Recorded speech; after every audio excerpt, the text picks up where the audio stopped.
I was a Norteño at the age of 13. On the streets, it's just Northerners versus Southerners. We're very structured, we're very militant, but the worst aspect about Northern politics is that we kill our own more than anybody else. Nuestra Familia members, the only way to make money is to feed your people drugs and take their money. You're being taught at a young age and brainwashed at a young age to think like that. We're Norteños. This is our turf. This is our tierra. You answer to us. This man goes by 59J. He's a former high-ranking general of the Nuestra Familia prison gang from Northern California. Jay spent decades as a shock caller on level 4 prison yards in California and throughout the country, where he directed drug trafficking, yard removals, and other military operations for the gang. He gave us fascinating inside information on the secret workings of Nuestra Familia, which is now probably the most sophisticated and violent prison gang in the entire state of California. The stories are absolutely shocking. Jay was forced to leave the gang shortly before he paroled and was nearly killed because of it. But since then, he's fled the gang life and runs a great YouTube channel called Renegade Media, Tales from the Hood. Go check out the channel and follow him on social media, where he takes you step by step through his journey as a gang leader. And this week, we've got a very special Patreon episode with Owen Hansen, former USC football star turned cocaine lieutenant for the Sinaloa cartel. You're not going to want to miss that one. It's available only on Patreon, patreon.com/theconnectshow. Without further ado, one of the craziest episodes we've done in a long time, 59J from Renegade Media, right here on The Connect with Johnny Mitchell. He was the first person I seen to bring fentanyl in, and I just watched people OD left and right. Even if they have the idea that it might kill you, people need to get high. A lot of anarchy on the SNY yards that make you a hell of a lot harder to survive in. Your neighbor don't like you, I'm gonna sharpen the whip and I'm gonna stab him tomorrow morning for breakfast. I've been out 4 years, I still haven't recovered from prison politics. Yeah, I wanna talk about, first of all, the structure of the Northerners, of like the actual Nuestra Familia, is pretty fascinating. Yeah. Like how disciplined everybody is, the different roles that everybody played. Obviously how you got there, and like this, like the Central California, like Hispanic gangbanging culture is really interesting. Yeah. Because you can't find it in a lot of places anymore, I feel like. Nah. You don't see like you in LA anymore. Nah, you don't. You know what I mean? A lot of Northerners been coming up in the podcast, and you know, even though I disassociated myself from the life, I noticed that nobody was talking about the Northern aspect of what was really going on. So I did so, and I can only break down my prison experience up until 2012, but I am familiar with the new structures of Northern structure and Nuestra Raza and how the NF has been operating. Mm-hmm. So I'm able to break it down to the best of my ability, but my history alone is still fresh. They barely revised from my ways of generation of the chain of command and the authority in charge and the positions of power. Yeah. Small revisions that's happened, which I can break those down as well. And yeah, we're very structured. We're very militant. But the worst aspect about Northern politics is that we kill our own more than anybody else. And I think that's what I needed to highlight on YouTube, because there's too much glorification on YouTube. I can't respect it no more. Yes, I walked away from the life. Yes, I got stabbed twice in prison. Yes, my people had politicked against me. And that's usually what gets thrown at me in my face. But everybody on social media makes gang looks like, oh, it's fun. It's a way of life. It's a lifestyle. But you don't realize the predictabilities. You don't realize the positions you'll be placed in and how easy it is your homies will hurt you. Because I learned from myself by getting put in a hospital, like, you can get hurt in this life. So that's why I've been utilizing my YouTube channel just for that. Did your homies put you in there? Put you in the hospital? Yeah, they gave me, I believe it was staples on my head. Can't remember how many. They put my bottom lip through my teeth, or my teeth through my bottom lip. They sliced my lips open right here. I got slice marks on my fingers that are healing, but you can still see them. I got this stab wound, as you can see right here. Got a couple of puncture wounds in my ribs. I got removed in prison by my cellie. One of my brothers, he was Northern structure just like myself. And it was just one of those, man, it's either we both go down or one of us goes down. And he did it to save his career. And I got to respect him for it, because at the end of my career as a Norteño soldado, as a Northern structure, I was a bad apple. I let the power get the best of me. And that is the problem with a lot of these prison gangs. When you get absorbed into the prison politics and you get a taste of the power, you want more of it. And when I got it, I got abusive real fast, and I made my own calls. I became rogue. I went against the NF. And he had no choice but to either try to kill me in the cell, or we both would have got killed on the yard. So he took matters into his own hands. Why did they want to remove you? So there was a time in California CDCR where it was overpopulated. So what they were doing is they were transferring us to these private corporations called CCAs. And there was one in Arizona, and then there was one in Oklahoma, and then there was one in Mississippi. So I go to Arizona and I establish a facility for Northerners to be there. Even though we were at war with the whites and the Southerners, we were segregated into our own pods. So in doing so, I took the position of authority. The highest ranking position a Northern structure can have is an authority in charge position. Then you have a second in command. Then you have 3 Northern administrations, and then the chain of command goes downwards. So I established the yard there. We make money. We produce revenue. The only problem is that the NF, Nuestra Familia members, there were some in the federal penal system and there were some in the states. The ones in the states were saying Arizona, Oklahoma, Mississippi belong to them. But the ones in the federal penal system were like, no, they're not in California jurisdiction. They need an answer to us. So you got this organization that's split in half, fighting for who can keep these prisons under their jurisdiction and make the most money off of it, because that's what we're there for, to make the money. So while they were debating that, while they were arguing about that, I didn't know who to report to, because they are my superior officers. So I just ignored them. I just said, you know what? Until you guys figure out your guys' internal dispute, I have a job to do. I'm going to establish these lines. I'm going to establish warfare. I'm going to get ready for war because the Southerners got us on site, and just accumulate, just do what my daily duties are, my duties and responsibilities. So I do that. 8 months later, I get transferred to Oklahoma. I do the same thing. So when I got back to California, because I got caught with a weapon trying to stab a Southsider, I was under investigation by Nuestra Familia members in Corcoran Shoe, because they said for a year and a half, they didn't hear from me. For a year and a half, I made so much money in these facilities. Where did it all go? How come they didn't get their cut? How come I didn't report to nobody? And then I sanctioned about 4 removals out there of my own people, and they wanted to know why I didn't advise nobody in California about it. So during that whole investigation, they're accusing me of, freelancing, which is a cardinal sin when it comes to Nuestra Familia politics, and then going rogue because I wasn't reporting to nobody. And then all the money that I made, they pretty much said that I pocketed it. And in reality, there was times where I sent money back to California, to Corcoran Shoe and Pelican Bay.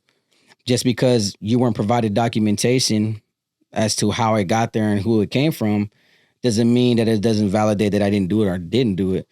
And they were rigging up charges against me, but by that time, I noticed the investigation was against me. I wasn't going to win it. So I just took matters into my own hands and stopped reporting. And I just continued to be a Northern structure, a prison gang leader inside F State Prison until my removal. I was second in command. And was that the end of your time in the gang? That was the end of the time when it came to Northern structure. What happened was, after I got removed, I was under an 8-month investigation. IGI was trying to get me to turn on my people, and I was saying no, and just a lot of harassment. Man, CDCR, the cops, man, when they know you're in the wrong or you're in limbo or your people are out against you, they do some scandalous, corrupted politics they'll try to break you down. So I'm in the hole for 8 months. I go to committee. I tell the warden, like, I ain't got nothing to say, bro. I ain't got nothing to say. I'm don't worry about what me and my people are going through. I was already talking to my cellie that blasted me on the tier. And he's like, man, just go back, fight your case still, bro. Your case is still pending. It ain't been resolved yet. I go back, and they were gonna put me in a cell with a Northerner, and he just he beat me up on the tier. I couldn't take him. I took my cellie that tried to stab me. He was okay because he was a big boy. He was out of shape. But this new homie, he just beat the brakes off me on the tier. So after your second removal in the prison facility, they pretty much say, like, you're deemed a program failure. You're deemed no good to your people. If we place you back here again, that could be a lawsuit. So they're like, well, we're going to start just sending you SNY. Once they said I was going SNY is when I decided to say, all right, then I'll turn my classification crown in. Obviously, my people told me twice they don't want me around.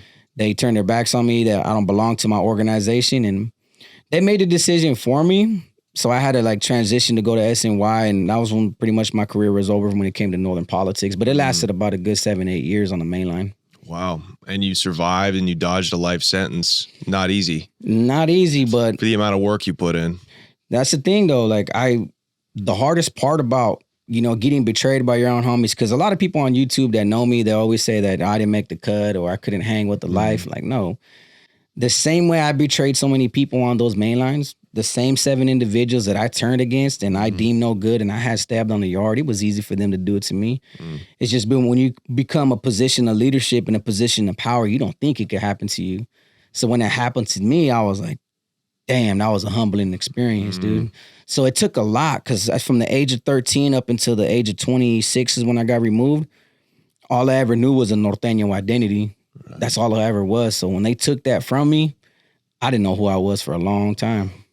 Tell us about childhood. You grew up in Tulare, California. Tell us, for people that don't know where that is, what it was like and the influence of the northern gangbanging culture. So I grew up in Eastside Tulare, STL gang. STL stands for Somos Tula Locos. There's another Eastside gang called Sweet 14, and then you have the West Side, which is West Side Norteño Gangsters and West Side Locals. And my city has always been a northern city in the 559 area, Central California, Central Valley. And we beef with Southerners, believe it or not. Southerners were from Ivanhoe. They lived in Visalia. They had a bunch of Southern neighborhoods that were coming from Southern California, establishing their own gangs out here in the Valley. So my whole life was just gangbanging against South. I didn't fight my own people until about 2001. And the NF during Operation Black Widow, when they got indicted from Pelican Bay, is when we started seeing Nuestra Familia members in the 559. Before that, before the 99, we heard about them once in a while, but they were like a taboo. Like, oh, we heard about this big homie, but he's already in jail. We heard about this big homie, but he hasn't been around for 20 years. But in 2001, a lot of NF members started paroling to the streets and taking over. So I started to see what street regimens were working like. So I started working for street regimens, and I got caught up in a life fast. That politics swallowed me up at the age of 13. Yeah. What is the street regimen like in a place like Tulare? What is the structure and how does it operate from prison all the way down to the streets? So you have a regimental security department, which is gonna, at the time, was somebody in Pelican Bay or Corcoran Shoe, that he's gonna oversee all the street regimens in Tulare County, Kings County, Salinas, San Francisco, San Jose. So he's the regimental security department. At the time, I believe, was Skip from San Jose. Skip Villanueva, one of the biggest NF members there. And then you're gonna have regiment commanders that are either on the streets or in a prison facility that can operate it. At the time, we had Angel Chavez, NF member, who was running it. Then you had a guy named Beto from Visalia who was running it. And then Silver. Silver was actually on the streets. Silver was from Farmersville. So basically, you're going to have a regiment commander who's going to be responsible for the street regiment. A city like Tulare, you have a regiment channel, which is going to be somebody from that neighborhood. And on the west side, you're going to have a regiment channel. Those two will answer to or report to the regiment commander, whether he's in jail, whether he's in county, whether he's on a parole violation. They got to keep in contact. So each side is going to have a regiment channel, and in those channels are going to have his right-hand man. You're going to have somebody that's going to maintain a manpower roster, somebody that's going to maintain a household bank, a regiment bank. You're going to have squad members. You're going to have squad leaders, a squad department, sergeant of arms, which is somebody who's going to be responsible for weapons trafficking, drugs trafficking. And then he's going to have his, usual drug dealers. So he's going to have a handful of people that are going to report to him, but it all goes through a chain of command. That's what they look like. And I assume most of the activities, the regimens on the street, revolves around dope dealing. Dope dealing is the main source of income, but weapons trafficking, selling weed. I personally, when I signed up to be a squad member, I didn't like selling drugs. I did them, but I didn't like the whole aspect of standing out a corner or go pushing weed around, dope around. I was more into like burglaries, robberies, jacking people. So it's all what kind of asset you can become, how you present yourself. They seen me as like, man, this dude just wants to carry a gun and point it at somebody. We can use that for this. We can use him to kick down doors. So really, home invasions, taxing paisas, taxing businesses, robbing people. But drugs are the main source. Is it meth? No, back then in the 2001, it was crank. And then they came out with Pura. And then Crystal came around like 2003. And Crystal blew up pretty fast. So it was pretty much methamphetamine then, crank a little bit before my time. But we're talking about when the regiment started, like in the 99, 98, when Darkroom Familia was around, and Robert Granton was around, the NF member from up north. You had like PCP, KJ. It's whatever makes money. Different eras change in different times, and whatever drug's popular is what they're gonna make the most money off of. In prison right now, they're making more money off spice and fentanyl. So, what's the relationship between NF, the Norteños, in a place like Tulare, and Paisas, Mexican drug trafficking? See, when it comes to paisanos as being drug dealers, they don't have a lot of power out here.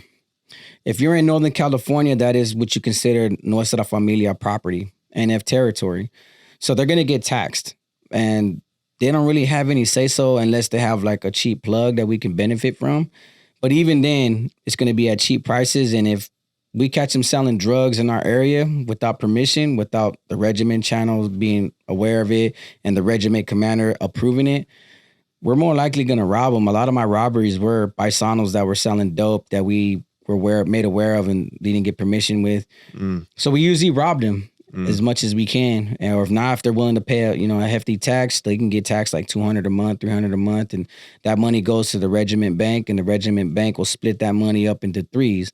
One goes for weapons, one goes for the supply of drugs, and the other goes to Nuestra Familia members in Pelican Bay or Cork and Shoe at the time, or whoever is in charge of their own bank. That's how we split the profits of anything that we make on the streets. Yeah. Okay. So it sounds like if you're a paisano, it's better to sell you guys the drugs at a good price and let you deal it, as opposed to letting us tax you because you're trying to make some money, because we're not going to let you make that much money. There was a paisa that I robbed where he didn't like falter on making his payments. It's just when the times got hard for the street regiments and we knew he had it, we're like, I would just rob him of all the money he made and all the dope he made. And I robbed him easy. He was in his backyard in a little shack. I walked in there, lifted up his mattress. He had a hole in his mattress, pulled out some dope, stacked some money, him and his little partner on the mattress, held him at gunpoint. And they were good people. They paid up their taxes. They just wanted to be left alone and make money. But sometimes, the regiment at the same time, like, we're Norteño. This is our turf. This is our tierra. You answer to us, and you're going to respect what we do. And, if you got robbed, you got robbed. Sometimes we get greedy like that.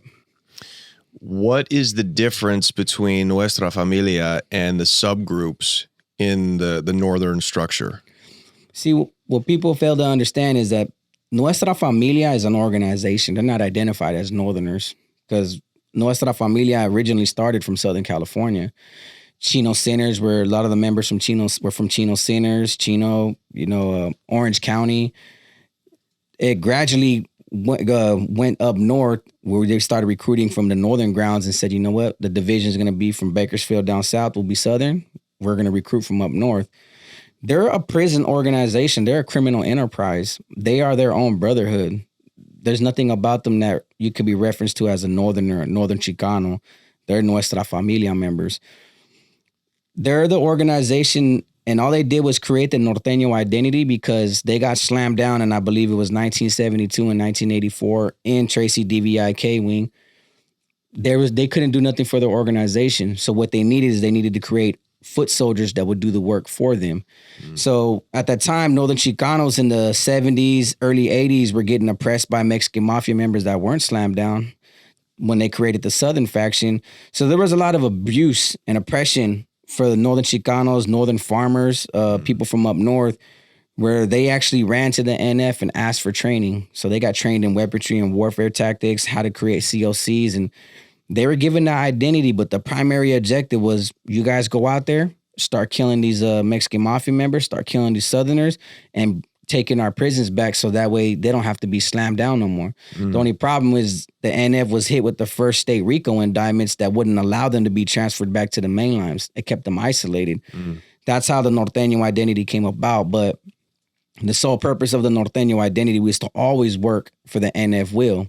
So that's the structure. They are the prison organization. They are the mob. The Norteños are the foot soldiers. And then in 1997 is when they came up with Northerners. So it became three different factions. I see. So it's Nuestra Familia is the top dog. The mafia below them is what? Nuestra Raza, Northern Structure, which is going to be their foot soldiers. Right. And then now in today's generation, you got Northerners. Okay. So Northerners are pretty much the foot soldiers to Nuestra Raza, see. Northern structure. So Because the top dogs, Nuestra Familia, all of them are in the shoe forever. So they need outside organizations to operate. that was back then up until the end of hostilities peace treaty. Now you have Nuestra Familia members on the main lines. Oh, you do? And they exert all the power. They have all the power. Norteños, Northern structure, they're their foot soldiers. They just they just do what they're told, and they answer to these men. And the NF members have taken over all California prisons, but right now you got more Mexican mafia members than you have NF members. So it's a battle for prisons right now as we speak. Wow. That's fascinating. So when you were 13 and you got brought into the gang, were you considered a Norteño, or what level is that when you first get in? Like what On the streets back how'd you then, identify? Back then on the streets, 2001, the street politics are different.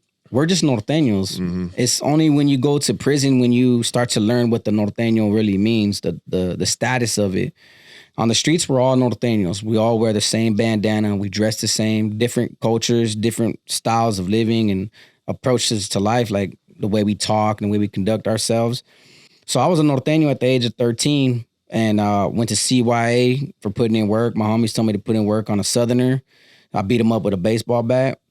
And every time I would get out, I'd go straight to my hood and just gangbang. On the streets, it's just Northerners versus Southerners.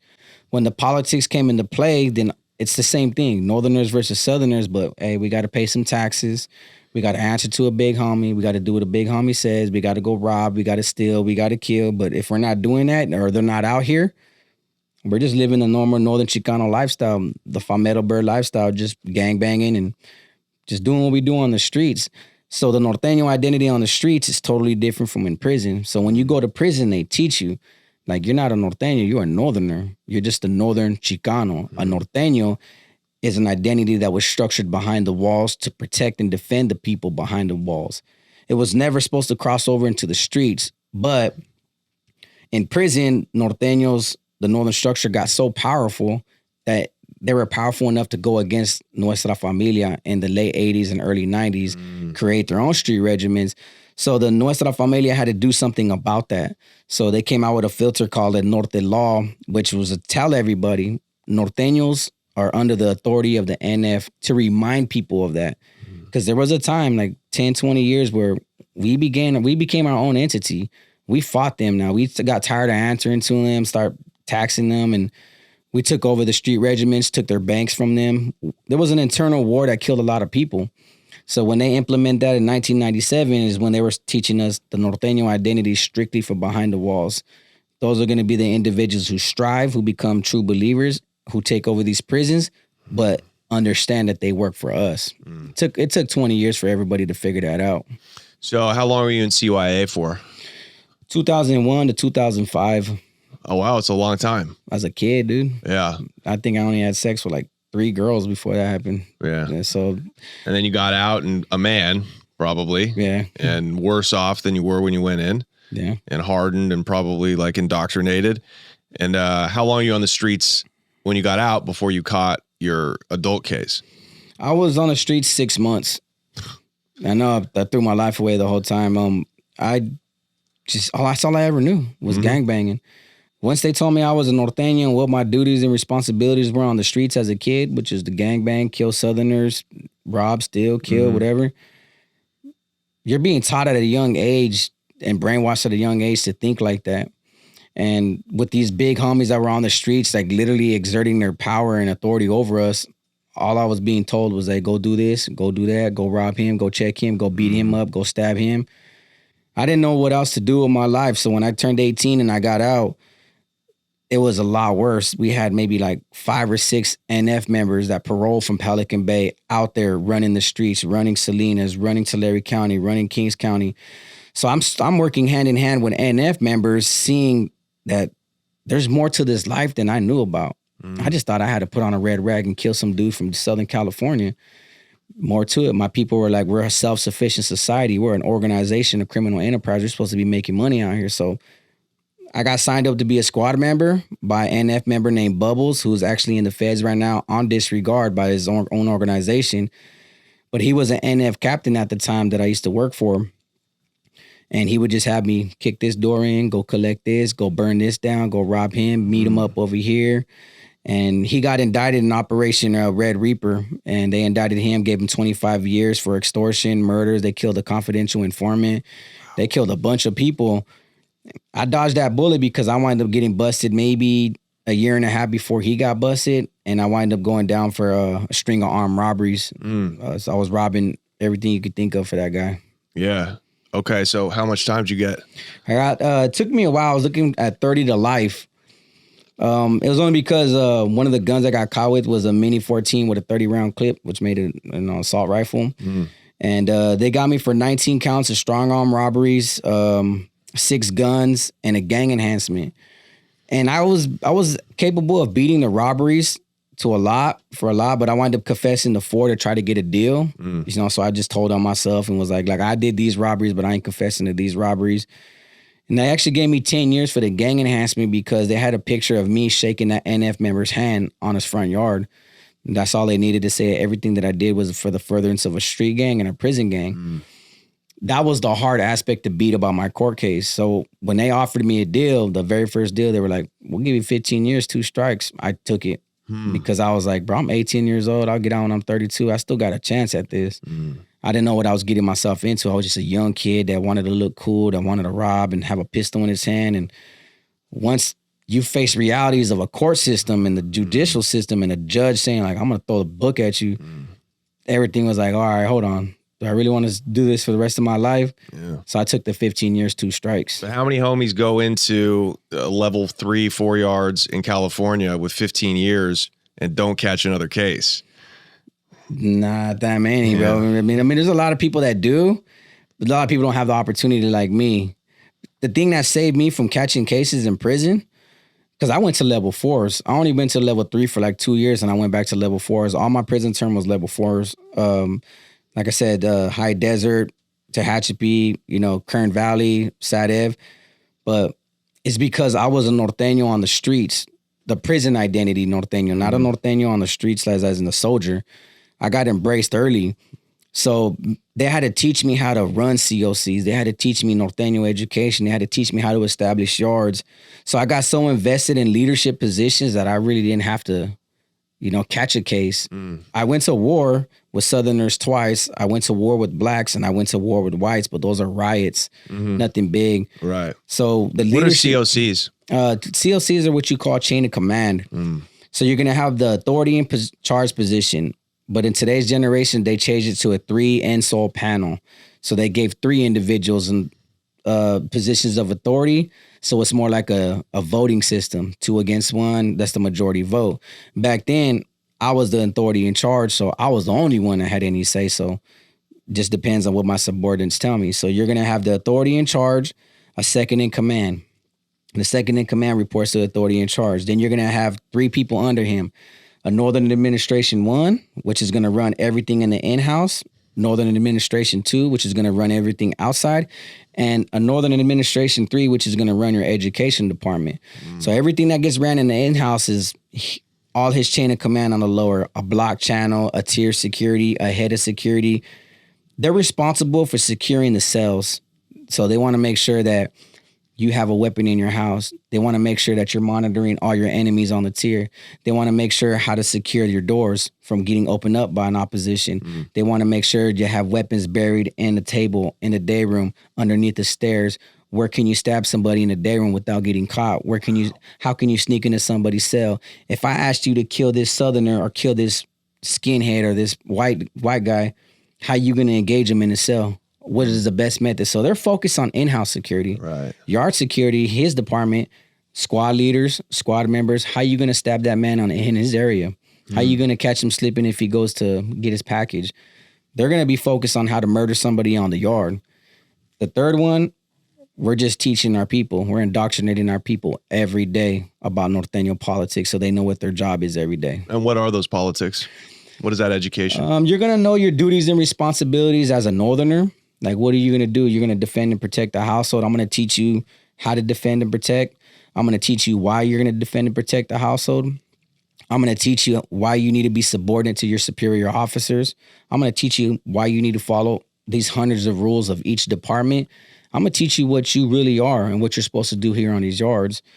That's Norteño politics. That is Norteño education. Every time I put out a filter, an implementation of what needs to be done, what needs to be corrected, what we're going to do next, what's the benefit of this cause, that's all Norteño politics. But Norteño politics really have to do with like the bonds, the format, the history.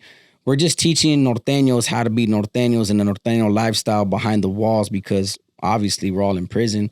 This is where our identity really started, where it was created at. It's so organized. It's like its own company. It's like a corporation mixed with like an army, right? Yeah, more. We look at it like more. You got to remember, some NF members were war veterans, like old school wars and generals. So a lot of our generals, our NF members, they structured Nuestra Familia in accordance to the military. So they gave us the same aspects, and we do it in the same fashion, because oftentimes where we're trying to circulate information to one another without it getting breached by cops or by enemies. But that's what we pride ourselves on as Norteños, is that we're more structured than anybody else. But with more structure becomes more rules, and with more rules become more rules to be broken. So it's a lot more easier to cause infractions and kill our own people for it. And that's why you see more in fighting, in-house discipline. Yeah, we do removals on our own people more than anybody else. Even the whites? Yeah. You guys, one of the most important decisions you'll ever make, besides who to marry and where to live, is what to sleep on. If we sleep about 8 hours a night, that means we spend about a third of our lives in bed. It's important that we invest. That's right, invest in what we're sleeping on. I used to sleep on a prison cot. Then I upgraded to my friend's couch when I was a broke artist in LA for years. And finally, just recently, I got introduced to Helix. I've had a Helix sleep mattress for about 4 months now, and it's completely changed my sleep. I used to wake up 3 or 4 times a night. I run really, really hot when I sleep. So I roll around and then I wake up and kick all the covers off. And I used to wake up feeling completely unrested. I went through about a decade of my life just exhausted. And that's all because I was getting poor sleep on really, really crappy mattresses. But Helix has changed all that. I have a Sunset Luxe cooling mattress, and it's allowed me to finally start sleeping through the night. But Helix has a bunch of different choices and options depending on how you like to sleep. They have firmer mattresses, or for me, I need a really, really soft mattress. I like to feel like I'm melting into quicksand when I'm sleeping. Helix is amazing if you have sleep-specific issues, sleep apnea, trouble sleeping through the night like I do, snoring, back pain. All of that has been eliminated. I'm telling you, when you buy a Helix mattress, what you're doing is you're literally investing in yourself. Health starts with sleep. Everything else kind of revolves around that, the recuperating goodness of sleep. So go do yourself a favor and use our promo code right now. February 14th to February 28th, Helix is running a President's Day exclusive partner offer where you get 27% off everything on their website. Go to helixsleep.com/theconnect. Again, that's Helix, HELIX, SLEEP.com/theconnect. Make sure to use that promo code to get 27% off everything site-wide. You guys, take your sleep back, improve your life. I'm telling you, this is like a revolutionary product. I can't believe it was that easy. That link will be in the description as well. Go to helixsleep.com/theconnect, get 27% off everything on their website, and take control of your health by starting with better sleep. Thank you, Helix. Did you do dope in prison? Like, what are the rules around using drugs? Southerners, they use drugs all day. Whites are not supposed to use drugs. They use drugs all day. Northerners, we have a no hard drug policy, and we're not allowed to use drugs, even though we still use drugs. You can get killed in prison for using drugs as a Northerner. Yeah. But now, today's generation and all the information that I've been able to provide on my YouTube channel, Nuestra Familia members, the only way to make money is to feed your people drugs and take their money. Because if not, they're going to buy it from the Southerners, and you're going to make the Southerners rich and the Mexican mafia rich. Right. So they got their people hooked on drugs, and then they kill them if they have an addiction, or they kill them if they get in debt, or they kill them if they told them not to use drugs, but they're using drugs anyways. Norteños have always prided themselves on no hard drug policies. But even though most Norteños and Northerners that go to prisons have a drug habit, drugs and gangs coexist with one another. They're one and the same. What did you see was the big mover when you were in there? Was it heroin or was it crystal? Heroin, when it came to Southerners, Southerners love heroin like madmen. Crystal meth is real easy. Weed was like, it's too loud. You open it. I brought it in once. I brought some weed in called Blue Cheese. And the whole tier stunk. And I had cops in the building with dogs left and right, and I flushed it. But crystal meth is bad, even though it's good business. It's bad because it causes the worst from people.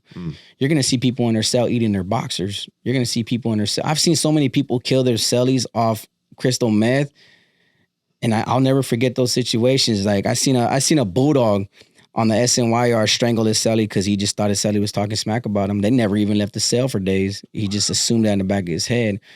I've seen some bath saw go in where I've seen a ex-skinhead locked himself in the shower and was just literally chewing his boxers while he was still wearing them. He was just chewing them till the correctional officers got him out of there, took him to medical. Heroin is like a calm drug. Everybody's addicted to it. But you're not going to go out your way. You're going to hurt to the point like you're going to spend all the money you have to feed your habit. But you're not going to go kill your cellie for it. You're not going to go stab somebody on the yard for it. It's like one of those calm drugs where everybody's just happy, content, the environment's peaceful. But if we hear that a couple ounces came of meth on the yard, we know everybody's going to get stabbed by the weekend. So that's all I'd ever see is just people get high on dope, get strung out of crystal meth, and then next thing you know, they're stabbing somebody in the yard because they're just wigging out. It's just bad for you in prison.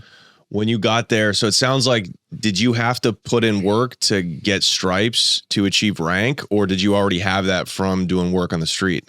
In my situation, I already had it from the streets because when I showed up to county jail, there's what you call a Norteño application. You have a new arrival application, which is, all right, you say you're a Northerner, but we're going to investigate it and make sure you ain't got nothing bad on your name, a bad reputation, not under investigation, not in question, you're not wanted by the people. Then they clear you the program. I was cleared the program, but now I have this Norteño application I have to fill out, which is the people that raised their hand for me, that sponsored me, the NF member who gave me his stamp of approval, his blessings, and then my resume as to what I contributed to the cause, to the street regiments, to Nuestra Familia members. So I had a different kind of resume to present in which once they cleared me the program, they're like, all right, well, since you're a brother, since you're somebody with rank, you're just a grunt. You just became a member. We've been members 8 years. So there's what you call rank and file. And one of the 14 bonds is bond number 8. It's called rank and file. Even though we're all equal, if this man's been here 5 years and I've only been here a year, he's the one that's going to run the prison. I answer to him. You earn rank over the years by the resume that you build over the years. So if you're a Norteño with status and you don't do nothing and your resume looks like crap, they're not going to offer you nothing. Me, I was a striver. I was a true believer. I wanted to learn. So every chance I got, I'd volunteer. Hey, I'll take over that COC position when he goes to a different facility. I want that position. Then I'll go learn it. Then I'll go draft up my duties and responsibilities. And I'll apply myself every day on the yard for my people's sake. That's how I was able to build my resume. But I also built it because I was getting transferred from facility to facility, riot after riot after riot. I was just getting in trouble at the same time. So it kind of helped me out. Right. And what were these riots like? The first riot was, it was in SADF C Yard and Building 7. We went at it with the whites. A Northerner, he was in Solano, I believe it was, or Soledad. I can never remember that prison. Well, pretty much there was an integration policy. Nuestra Familia members circulated a filter saying, we are not allowed to let any integration policies happen. CDCR was basically saying, like, we don't care that you're a Northerner. We don't care that you're a Southerner. If we want to put you in a cell together to make room because of overpopulation, we're going to put you in there. So everybody made it a rule, like, all right, we're not going to refuse no cellies, but if you put a Southerner in my cell, I'm going to kill him. And if a white said the same thing, and well, if you put a Northerner in my cell, I'm going to kill him. You guys told the administration that? No, we told each other that. Okay. The administration already knew that. But they're like, we don't care about your gang politics. We need room. We need to make room. So we're going to start consolidating cells. So on the yard, we're like, all right, since administration doesn't want to hear us out, so we're all sending filters out like, you guys know what it is. We're not going to refuse you because we ain't cowards. That's a coward's move. But if you come in the cell, you already know what's happening. So everybody agreed, like, all right, so we're going to go to war. Just a matter of time. So they put a white guy in the cell with the northerner, and he said, hey, you can come in if you want. And the white guy said, okay. And he choked him out, stabbed him, took his wind, killed him. And it kicked off in Soledad. So when that kicked off, 3 different yards kicked off simultaneously. So now it was a statewide gang war between northerners and whites. So when I got to Sat Ev, we were on war with the whites. And me and my neighbor just got off on each other. It was me and my celly, Cyclone from Visalia. And it was 2 skinheads. I believe they were, they had tattoos on their backs that said Aryan Resistance. And they opened up the doors, we looked at each other, and we brawled it out. And that was my first riot, like 4 months into that facility. I went to Susanville later, and we got into a war with the blacks over drugs. We were bringing in crystal meth and ecstasy. And it was a business deal gone bad. The blacks from Northern California, the Crips, disrespected, and we went to war with them. When I went to Arizona, the Southsiders had us on site because they were there first. We went to war with them, 15 on 32. And then when I got back to California, we went at it with the Southerners again. So like almost every facility I've been in, I've been to war with, like riots. And do bodies drop during these riots? Does anybody get, life flooded out? Or is it just fist fighting? Nah, we bring weapons to the yard. Yeah. But you'll see people go to the hospital for like small lacerations, puncture wounds, a slice mark. I've seen 4 Northerners in one of the riots that I've been in. They got flown out on life support, but they all survived. I think the worst one I seen was during a riot was the homie from San Jose. He got paralyzed from his waist down. They punctured his spine. Oof. Southerners punctured his spine, so he was in a wheelchair for the rest of his prison term. Yeah, but it could happen. But in riots, it's too fast. Right. You're if he swings a weapon at your face, you can dodge and run. Right, you got room to run. But the worst thing. How long does it go off before do they shoot the tear gas or do they shoot the cops will throw these canisters. 14s? They have these canisters. They'll throw these canisters and the bombs will go off and it'll explode. And after like 5 canisters, bro, you can't breathe. You can't breathe. You're like tears. You got boogers coming out your face and you're trying to fight in the midst of smoke. You can't see nobody, so everybody's backing up. Then they start shooting warning shots with the block gun, and then you'll hear the Mini 14 go off in the air. But most riots last about like 2 or 3 minutes, but it seems like forever because you're fighting 5 people at once. So that's the hardest part about a riot. Yeah. So it sounds like if you really want to kill somebody, it's got to be planned. It's got to be executed properly. Thoroughly. Like, we plan that every day. We always look for primary targets. We want to see who our enemies are and who's an influence. Because if you cut off the head of the snake, the people ain't going to know how to react. If you kill the leadership of a Southerner or stab him off the yard, all his people are going to do is wait for orders or just rush you as much as they can. And they're going to want to leave because their leadership is gone. They don't know what to do. So that's like the best effective way to do it. But it's also hard because everybody's on standby. We're in a prison yard. It's nothing but warfare. I used to always sit there every day like, man, I wonder if they know I'm the prison gang leader. I want to know if they know I'm the authority in charge, because the way I'm plotting on his big homies, they're plotting on me too. They're trying to figure us out.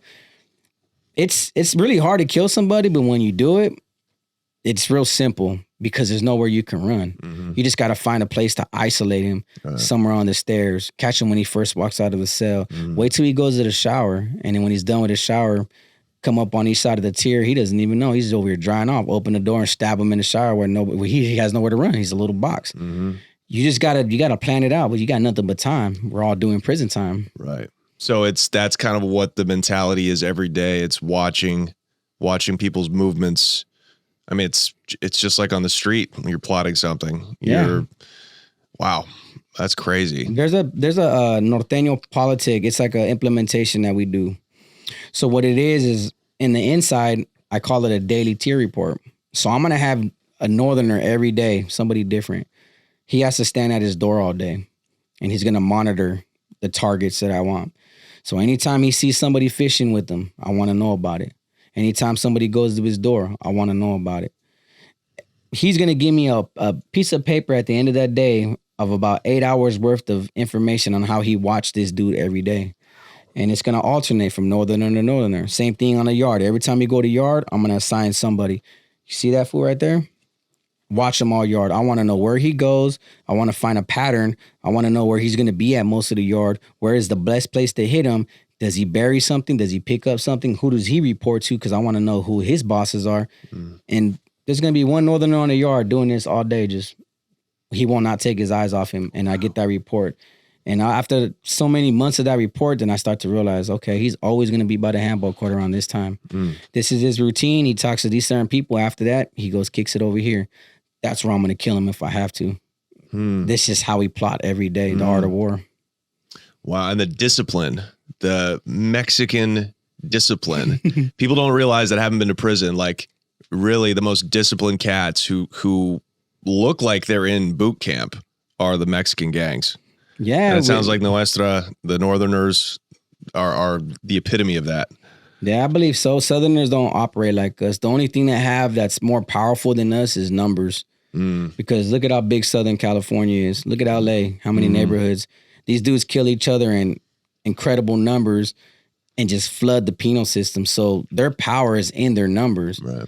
They can't be organized because you got the LA car, San Diego car, Orange County car, Inland Empire car, SG. They're so divided amongst themselves that it's easy to target them. We'll let them fight all year long with each other and stab each other and remove each other. Yeah. They're focused on LA politics and Southern politics. So when it's our turn to blast them, they really don't ever see it coming. Wow. Not to get too detailed, did you ever witness any successful prison hits at any facility you were at?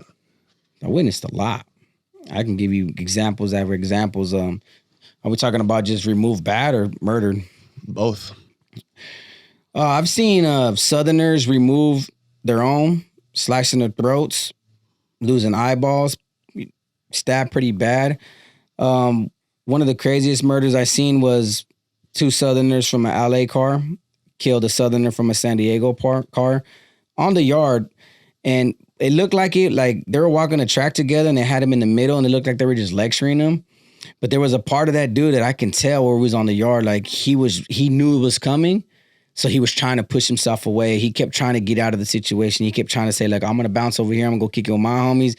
And they kept telling him, like, nah, fool, keep walking. And we're seeing it. And we're seeing all the hostility between these two. And the next thing you know, they say, yard down. And they did it like, it was funny, though. They did it right in front of the tower cop, like maybe like 20, 30 feet from the tower cop where the cops were at. And dude stood in the middle while one's in the front, one's in the back blasting them. But it looked like the dude in the back was blasting them like bad, dude, because he was just falling to his knees forward. While he was falling to his knees forward, dude was just puncturing him in his chest. And you can just hear it. And I'm across the yard. The Southerners are on the opposite side of me. We have our table, we have our pull-up bars, we have our brick wall. And I never understood in the beginning. This was like when I first got to prison. I was like, bro, why are the Southerners killing the Southerners like that? Didn't really get it. It was a LA and San Diego car thing, but it got even deeper. You got Southerners from San Diego working for one Mexican mafia, and you got Southerners from LA working with another Mexican mafia, and they're fighting each other over that yard, and this fool's getting killed for it. But I've seen my own people, when it comes to my own people, remove each other. I've seen some brutal ones that were effective. It's hard to explain because each scenario they're getting stabbed for something different. But if you break down the gifs of why each one of them got stabbed, it's over a stupid rule.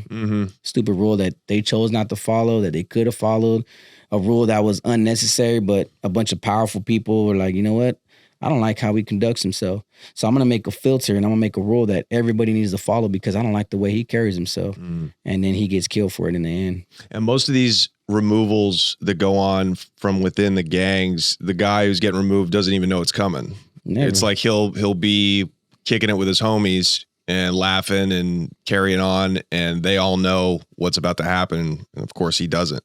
I think that is our best training because I'm going to teach a Northerner how to conduct a removal and how to hit somebody with the element of surprise. And that's all he's going to know how to do is like, man, I know how to catch somebody slipping. I know how to engage him in warfare without him knowing it. The whole time I got plans of attack established how to hit him. It's just he's not aware of that because each squad member is going to be assigned to do different things. So all these Northerners are forgetting that we're training each other how to take each other out.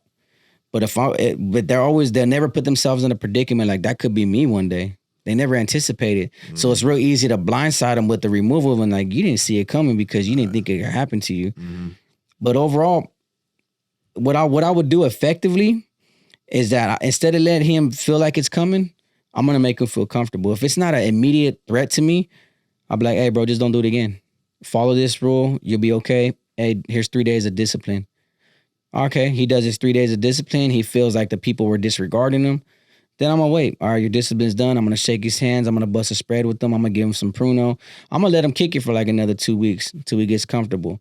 Once I realize that he doesn't even feel like he's in the good now, that's when I'm gonna sanction his removal. It's a waiting game. I got nothing but time. I'm doing 15 years. I could stab you next year if I wanted to. I just got to find the appropriate time to get rid of him before he can see it coming. Did you ever have to remove somebody who was like a friend that you got an order to remove? Or did you have autonomy to decide? Were you eventually making those decisions? I was the one more making the decisions. I didn't have to remove none of my friends until I was like on the SNY side when I did some stabbings. What's SNY? SNY is what you call a sensitive need yard. And that was when I got removed and went to the SNY yard. And even then, I joined a prison gang and started politicking. And I honestly did more violence on the SNY yard than I ever did on the main line. I probably beat up 13 people and stabbed 3 on the SNY. On the main line, I didn't even stab nobody. Yeah, I've heard somebody was in here on a previous episode. They said basically SNY yards were created for like, you know, the child molesters, the people with bad paperwork, right? The snitches, gang dropouts. But so many from the main line dropped out that now the SNY yard has become the mainline yard because you got so many bad dudes, so many gangbangers that it's just the problem is just transferred now. Yeah, that's fascinating. Yeah, we created our own gangs. Well, they were created before I even got there, but they're far more dangerous. Like I'd see a removal twice a year, 2 from the Southerners, 1 from us on the main line at a given time, maybe 1 riot. Most of the time it's respect levels and diplomacies because if we go to war, we're going to war. SNY yard, your neighbor don't like you, I'm going to sharpen the whip and I'm going to stab him tomorrow morning for breakfast. Who's he going to answer to? Who's going to put him in his place? We don't answer to nobody. Everything is, hey, I'm going to kill you if I want to, or you're going to do what I say. Or if you don't respect me, I'll blast you whenever I want. A lot of anarchy on the SNY yards that make it a hell of a lot harder to survive in. Right.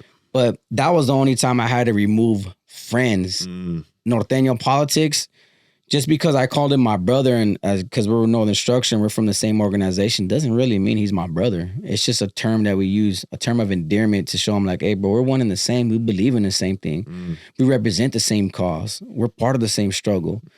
We're brothers in that aspect. But you'll kill me just as fast as I'll kill you. So why should I have any love and support for you as a brother? Brotherly love doesn't exist. It's just a term that we use to promote unity. That's all it is. Were you amongst your gang, your car, were you considered short time with 15 years? Or did a lot of the cats have less? Or were you around most people with life? I was around most people with life. And that was probably some of the best training that I ever had because lifers that are involved in prison gang politics, they're more humble because you can't get them to react. But when they do, they're out for murder because they ain't got nothing to lose.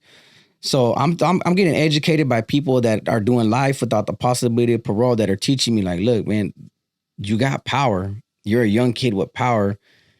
Do something right with it. Don't be abusive with it. Don't be like the NF members we heard about that are hermits, that went bandidos and renegades and, you know, disassociated from the gang and are considered dropouts. Do something right.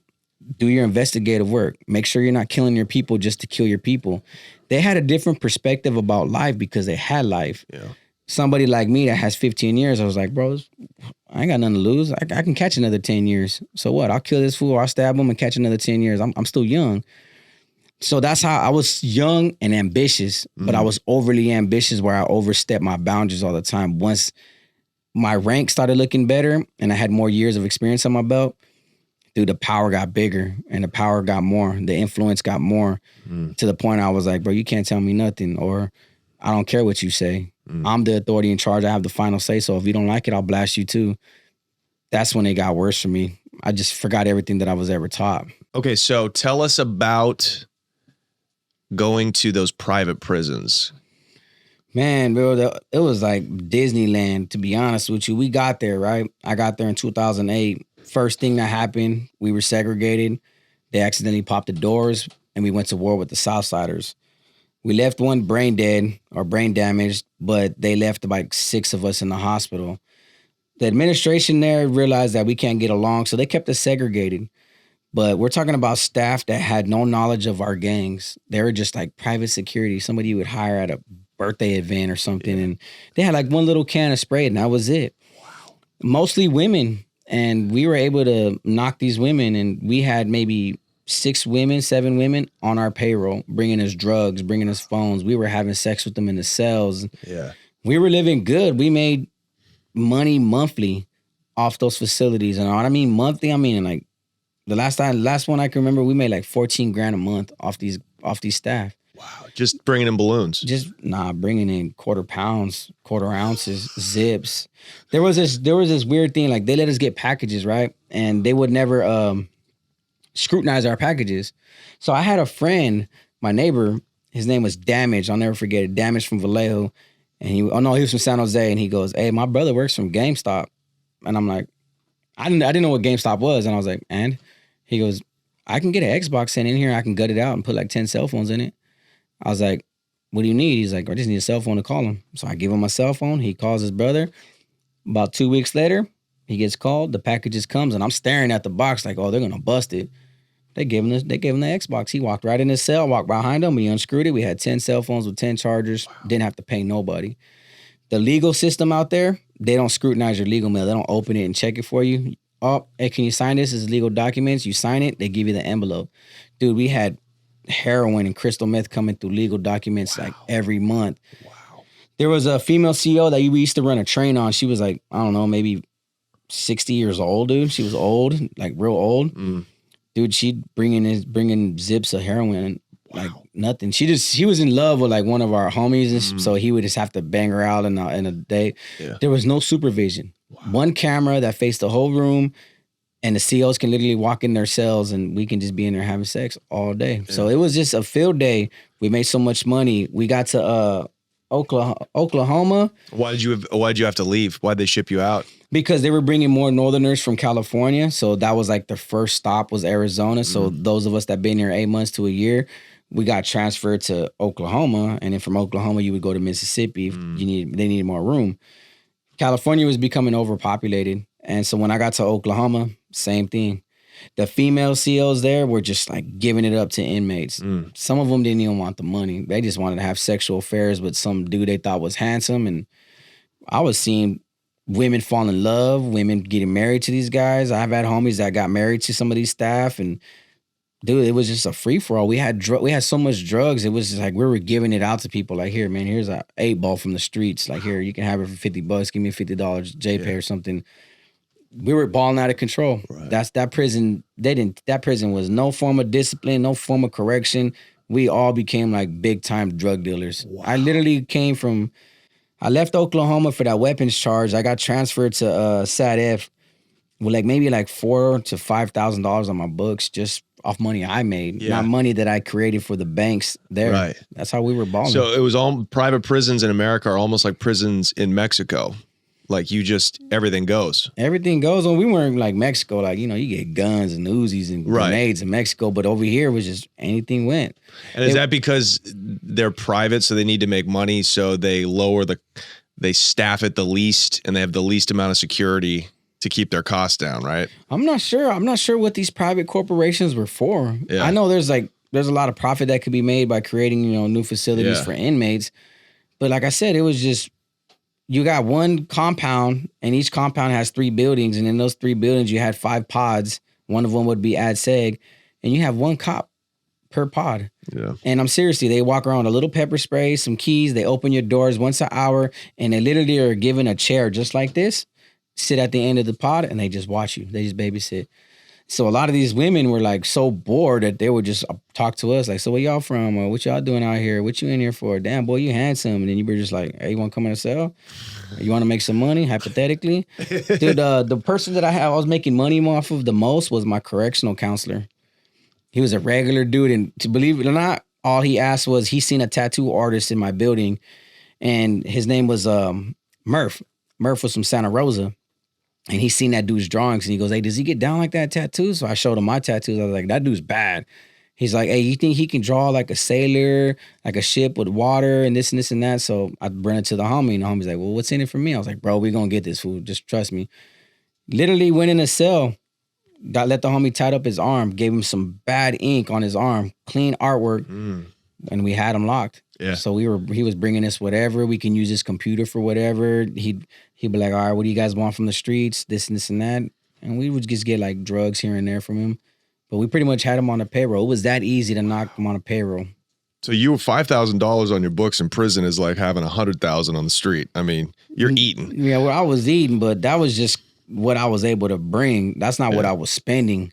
Because over there, you can go to canteen once a week, not once a month. So I'm going like $90, $100 every week of food, eating it in 1 week. I'll go next week $100. I'll go next week $100. Why? Because I just made a couple of another 1,000. But my responsibility was what you would call a household bank. So the household bank is all my chain of command members had to have their own money, which is we're going to make money for their books. The household bank is like, all right, maybe I saved up $15,000 in the event that this CO is like, hey, man, if you guys want these new cell phones or you guys want this Xbox 360 that locks into the internet, you got some money? Yeah. Okay, we got money for it. We got money if this girl says, hey, I'll bring you in 3 zips for $2,000. All right, well, here's $2,000. That household money is just to take care of the household. And where's that stored? Is that on the prison commissaries on an outside account? It's an outside account. Okay. I usually get somebody trustworthy of my chain of command that will, his wife or his sister or his mom won't steal the money. And we'll just navigate it just like that. Say, for example, at the time, there were 60 Northerners in that pod. Not everybody's fortunate. So if I see a Northerner who doesn't go to store, doesn't get a package, the household bank. Hey, bro, what do you need? I just need a package. Give me the list of everything you want. I'll buy them a package. There you go, bro. Yeah. And that little gesture right there of giving somebody a package because they're less fortunate, I know I can turn to that dude and say, hey, bro, if I need you to stab this fool, you're going to stab this fool because of everything I've done for you. I looked out for you. I'm your family. I'm your brother. A lot of little, subtle manipulation going on with our little procedures. Did you have a lot of respect?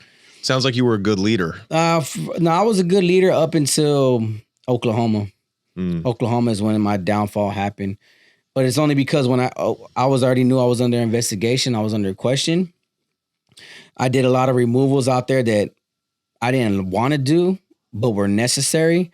And 2 of those removals that I sanctioned were good homies. Take the Norteño politics out of it, take the identity out of it. Dudes were good dudes. They were just violating the policies. And at some point, I have to lay my foot down and be like, bro, I got to make an example of somebody, bro. And if it's going to be you, it's going to be you. And I seen the culture change a little bit. I seen like some of the Northerners that were coming were like friends, bro. They were like friends from the streets. They were like their own brotherhood outside of the politics.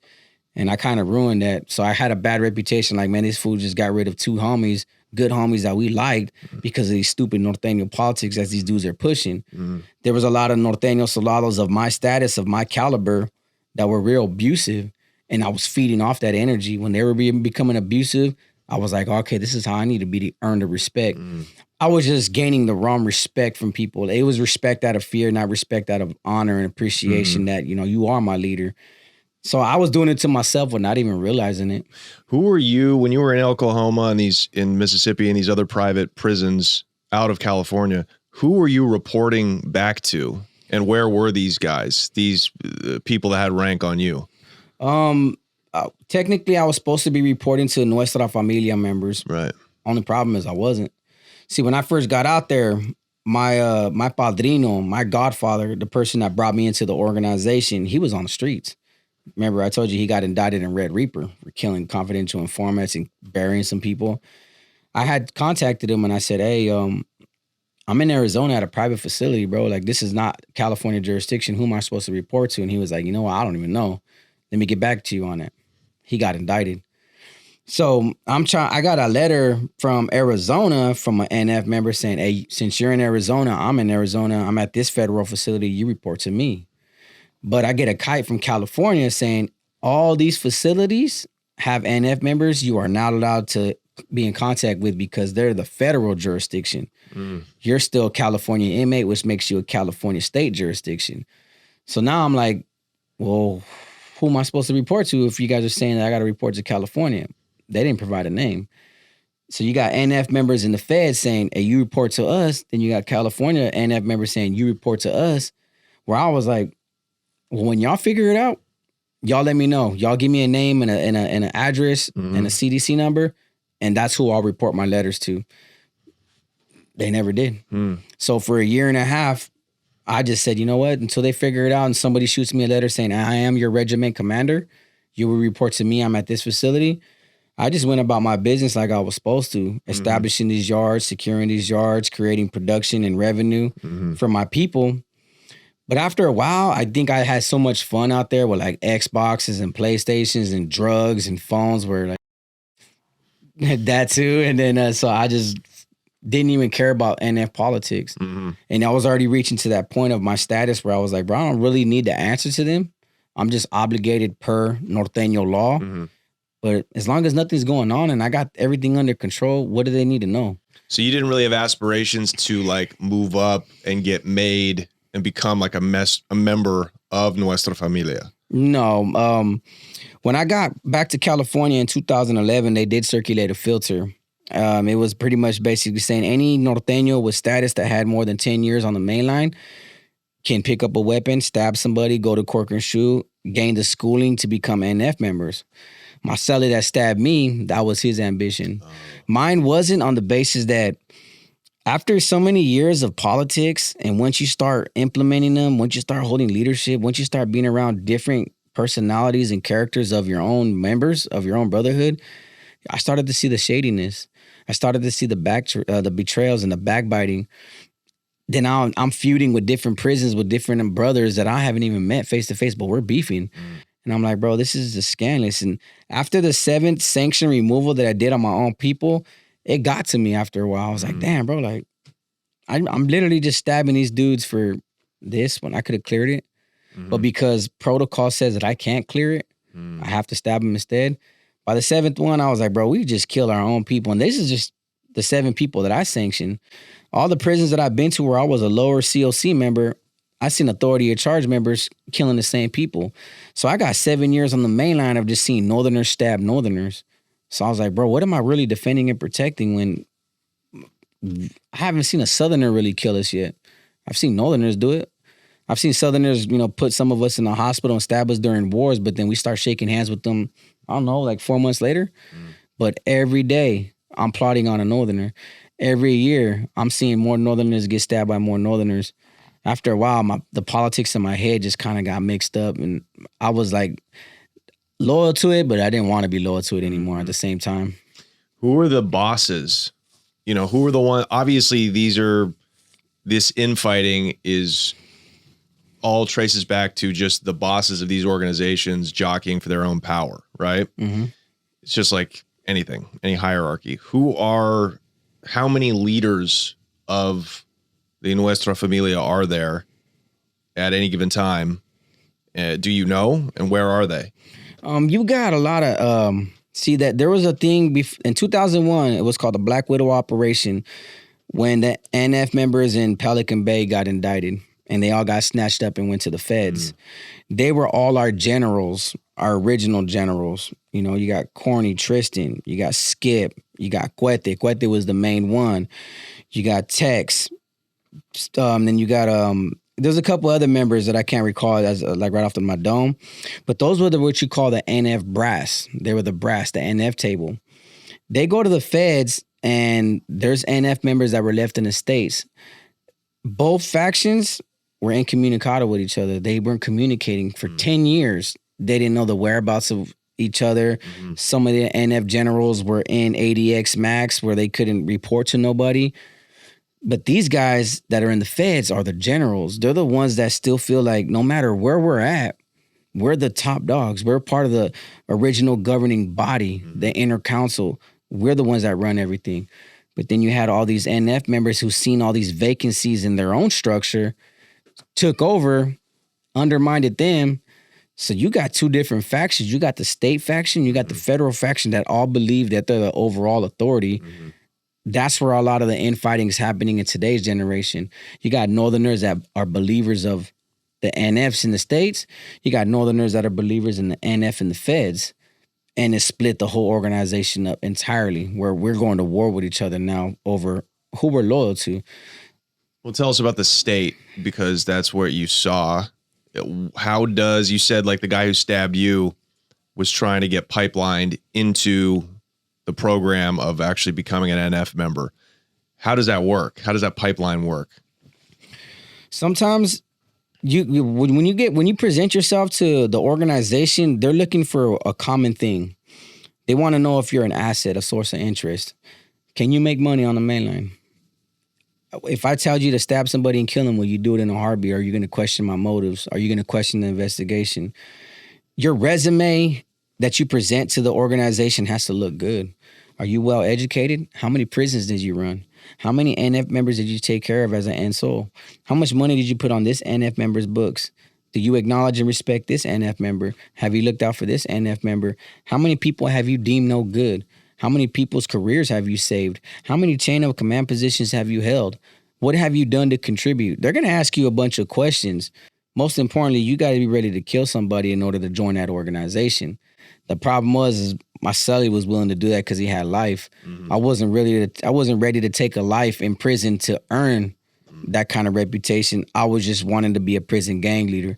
I started off as a good one, ended up as a bad one. Isn't that interesting though? You didn't want to stab somebody yourself, but you would give orders to go do it. Yeah, that's how it really worked, dude. Like, I like the leadership positions, but in all essence, like killing somebody and stabbing somebody and risking my whole life for an organization that I knew would have did it to me wasn't worth it. Like I said, for years, I was just trying to be a good leader in accordance to Norteño politics. But when I started sanctioning the removals, little by little, one after the other, subconsciously started eating at me. Didn't eat me up at the moment because I'll justify it on paper. He violated this. These are his charges. He violated this bond.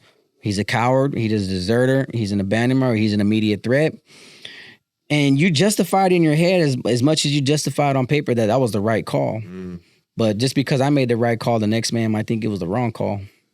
Did you feel morally torn up about it a little bit? Like, did you feel like, you know, aside from just the being disillusioned with the gang, did you feel like this was wrong?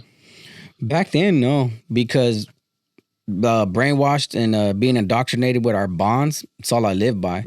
So if the bonds told me that it was justifiable, if the bonds told me he was in violation, then I justified my excuse to have somebody stabbed on the yard. But morally back then, like I couldn't have let it affect me, but it started to, like right before I got hit, like everything was falling into place. Like, bro, whatever you're living for, whatever you're doing, you know, you're not all the way invested. You're not fully involved. You're starting to see the real thing that this is all just hypocrisy, all propaganda that we're brainwashing each other with.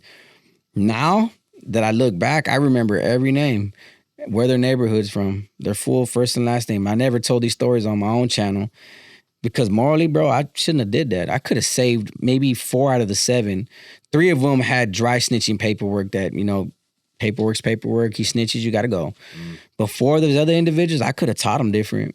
If I would have been proper leadership and said, you know what, since you guys are not correcting him right, and he's not learning under your guys' little leadership, bring him over here, I'll teach him because I got experience. I got leadership skills.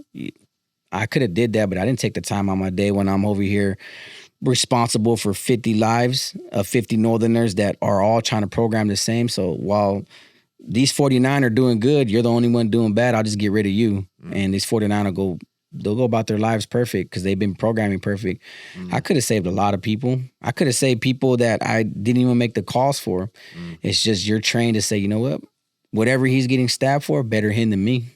And that's the mentality in prison. Did you have goals before you became disillusioned? Did you have a goal with moving up in the gang? Like, did you want to get out and have stripes on the street to help you make more money? Or what was like the end game? I didn't have one, to be honest with you. Because for a long time, before my removal, you know, you learn about politics every day. I study politics every day. I study books every day. I'm observant of the Southsiders, how they program. I'm observing how the whites remove each other and their propaganda and why they read Hitler books all day. Bro, you couldn't ask me about my future back then. I didn't care because even though I got 15 years and I have a date, there was no promise I was going to make it to that date. So until then, I was like, bro, whatever happens day to day, my daily struggle is the only thing that I have to worry about. I don't know if I'm going to make it home. I don't know if my cellie says, hey, man, me and you got to kill this dude tomorrow. I'm not going to refuse it. That's a coward's way out.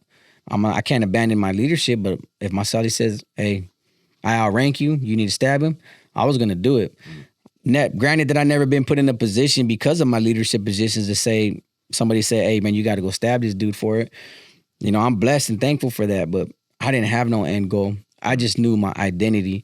I knew what the struggle was, and the struggle and the Norteño ideology is we're struggling behind the walls to keep yards, to maintain yards, to get oppressed, to not get manipulated and hurt and killed and abused and become somebody's prison B word. All that, bro. There was so much that I had to deal with where thinking about an end game, thinking about coming home wasn't in the back of my mind. What about your family? I didn't ask you about your family. What did they feel about all this? Do you come from gangbanging roots? Was your father involved in gangs? Your uncles? Like, what do they feel about the choices you made? My family loves me. They understand what I'm doing now. Back then, they despised everything that I did. I come from a mother that was a beautiful mom. She didn't want this life for me. Dude, she had 2 jobs. She was a nurse. She raised me right. She raised me on good morals and standards. I just went to the streets and learned it. Like, my mom taught me about school, taught me about education, taught me how to work hard. I had a stepdad who was a paisano that came from Mexico, and he worked the farmlands. He used to work this cow farm and pig farm. Disgusting as hell, but that's how I earned my allowance money when I was a kid. I go clean the cow dookie and clean the pigs and clip their teeth. And they taught me everything right. I just, for some reason, like when I went to the streets just to kick it, I was impressed by gangs. I wanted to be that cholo right there with his, that red rag and that red belt with that bad girl on his side with that vehicle and that switches. I was like, bro, that's the life that I want. Once I joined, my family became ashamed of me. My dad, my real dad, he wasn't a gang member. He was a drug dealer, and he was a dealer for coke. My uncle, was he from Mexico or? Nah, he lives there now, but he wasn't there. Yeah, he's from California. Okay. I had an uncle that was a drug dealer, a heavy time drug dealer, but he changed his life around. He's a full blown Christian. One of my cousins that got killed by my gang was a part of the same gang as me. He gang banged. He didn't initially influence me, but once I got into the life, he kind of showed me the right way. Like, don't be a coward. Don't ever turn down a fight. Fight whoever you need to fight. Put in work on Southsiders, stuff like that. But he became a family man. They just killed him like 7-10 years later. So really, I made all the decisions and the bad choices to join the gang life only because I was just a product of my environment. Every time I went outside, there was Northerners here, there was Northerners there was red rags here. And I just followed suit. Why do you think that gangbanging, like old school Chicano, when I say old school, I mean like you look like a 90s gangbanger, but from like LA. It's like what people associated like Chicano gangs in the 90s with, blown out face and, red ragging and all that. That still persists in like the Central Valley, the really poor kind of working class part of California. Do you think it's like watching, the sons and daughters of immigrants watching their parents farming and struggling? Do you think that's what makes people go to the street saying, it's not going to be me. I'm going to get, I'm going to get some money. I'm going to have some status. Do you think that's a big part of it? Nah, because, the farming industry in the Central Valley is pretty big, but it's something that we're proud of. Oh. We're farmeros. We're from the farmlands, bro. Yeah. Like we represent the Huelga bird. Cesar Chavez, he fought for the farmlands. Right. We're proud of our area. Will we work it? Hell no. You would never see me back in the day or now work it.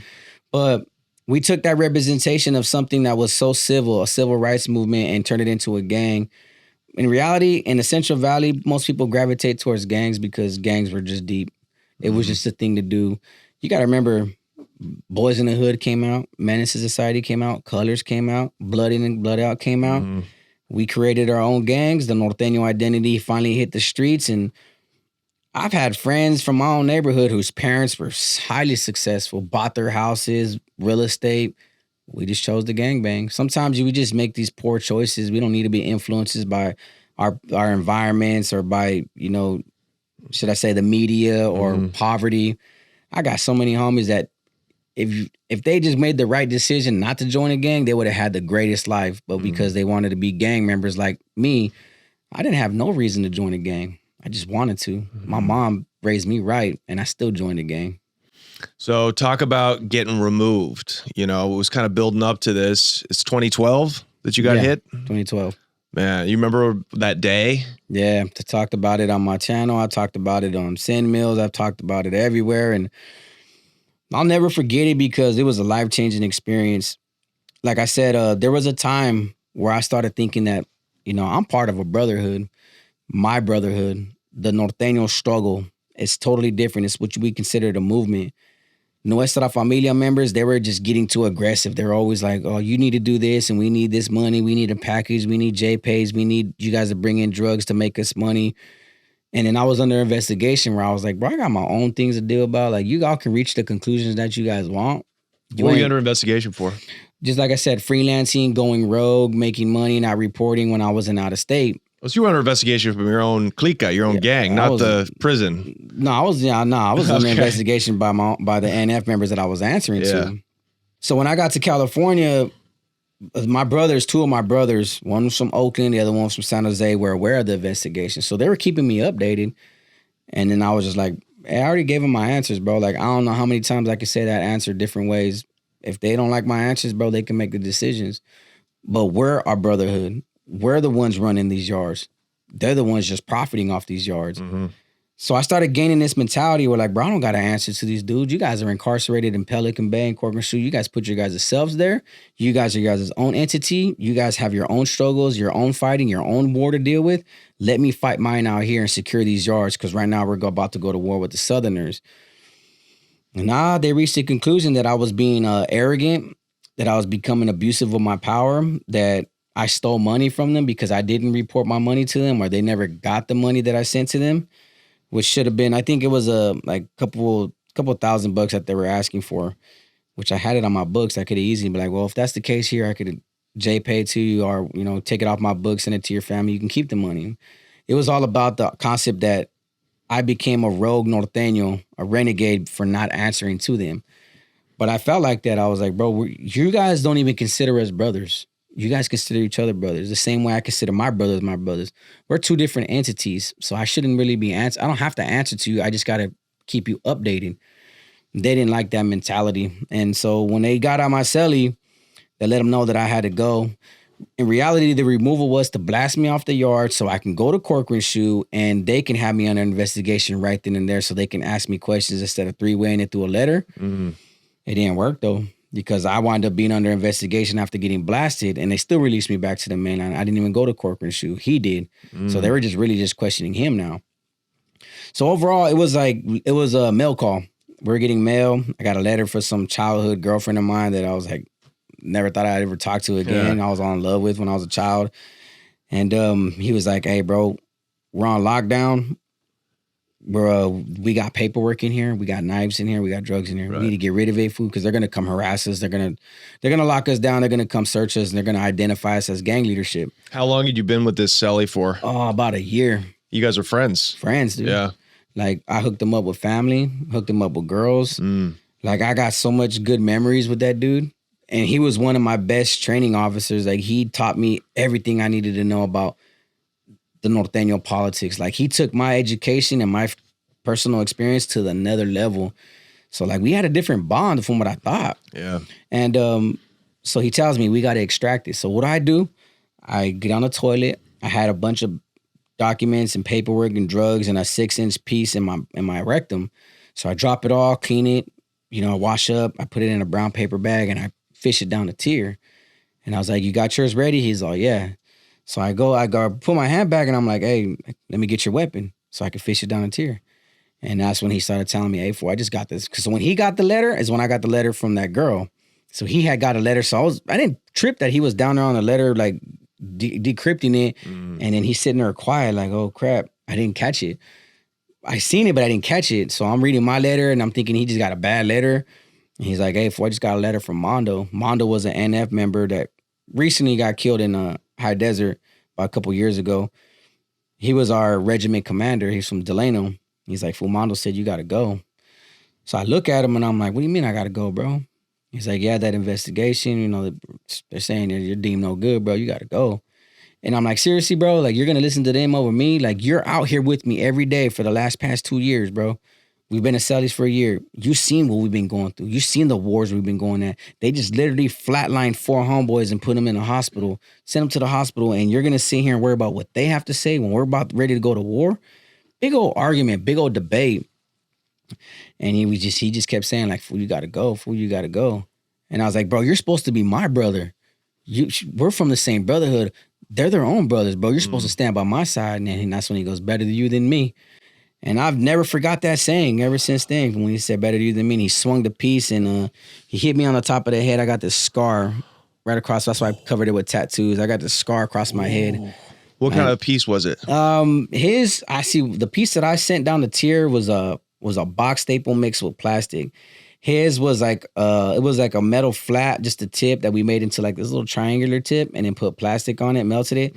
So it hurt pretty bad. But after so many hits, it just dented. It was dull after that. So he hit me the first time while it was sharp, split it.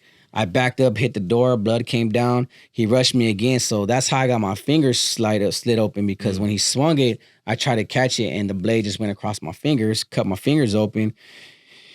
He kept hitting me. That's when he put my teeth on my lips, cut up my lip. And then at the last moment when he hit me right here and he sliced this open is when I was able to catch his hand. And I just held on for dear life while he socked me in the face, and he kept socking me in the face. And finally he gassed out. I let him go. I got rid of the weapon because I wasn't going to get in trouble for this, and I didn't want him either. So he's at the back of the desk, you know, just dry heaving and trying to catch his air. I flushed the toilet. I'm trying to clean up the blood, and they decided to run showers hella early, and the cops came and seen blood everywhere. I was trying to clean it, and that was it, man. So we were both under investigation. They didn't find the weapon because I broke it down and flushed it. They just see me with blood. Wow, honorable guy. So you didn't try to stab him back? Not. I'm the victim here, so I'm like, I don't even know how to conduct myself right now. Right. I'm like, damn, bro. Like, this fool really tried to kill me in a cell. Why am I getting stabbed? What conclusion did they reach in Corcoran's shoe that made them want to do this? Like, everything was in my head, but most important, I was like, bro, if I can get away with it, maybe I could sit down with them and be like, hey, fool, you need to ignore that letter. You need to just undermine what they're saying, bro. Right now is not the time to go fight each other when the Southerners probably want to kill us. I couldn't do none of that. I was just thinking too much, for where I was like... Oh, you're in shock, too. I was in shock, and I never seen so much blood come out of my own body before, so I'm like, man, like, I'm just bleeding across my face, and the cop seen it, pressed the button, took me to medical. Then I went to the hole for a little bit. So when I got to the holes, when I sat there on a bunk in the dark for days, and I was like, damn, what's next?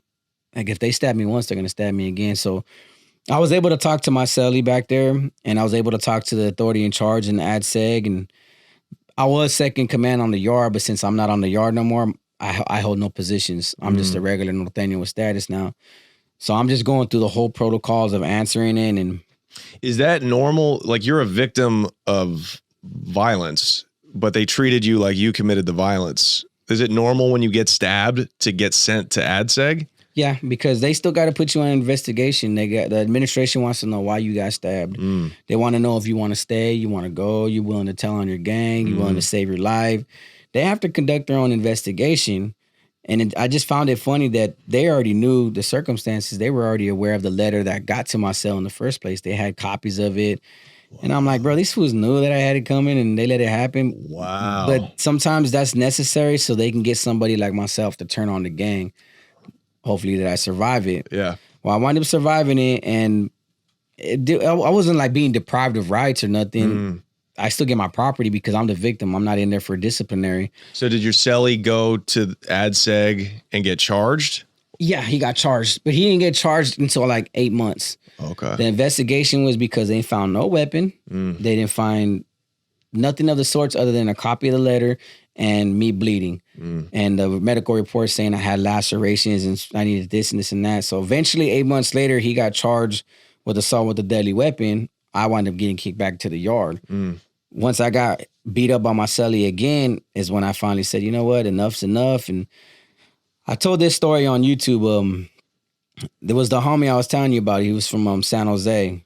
His name was Listo from Palmas. And I was talking to him the second time I got removed, and I'm like, damn, bro, like, is it for me? I'm like, it's over? And he was like, bro, you go to Corker and Shoe, bro, they're going to kill you. He's like, your career's done, fool. Like, just let it go, bro. Like, they already tried to hit you twice. And I don't know why I believed him, because I had put him under investigation. I was trying to really get him killed on the yard. And that's how politics work. Like, I literally had that dude under investigation for 8 months.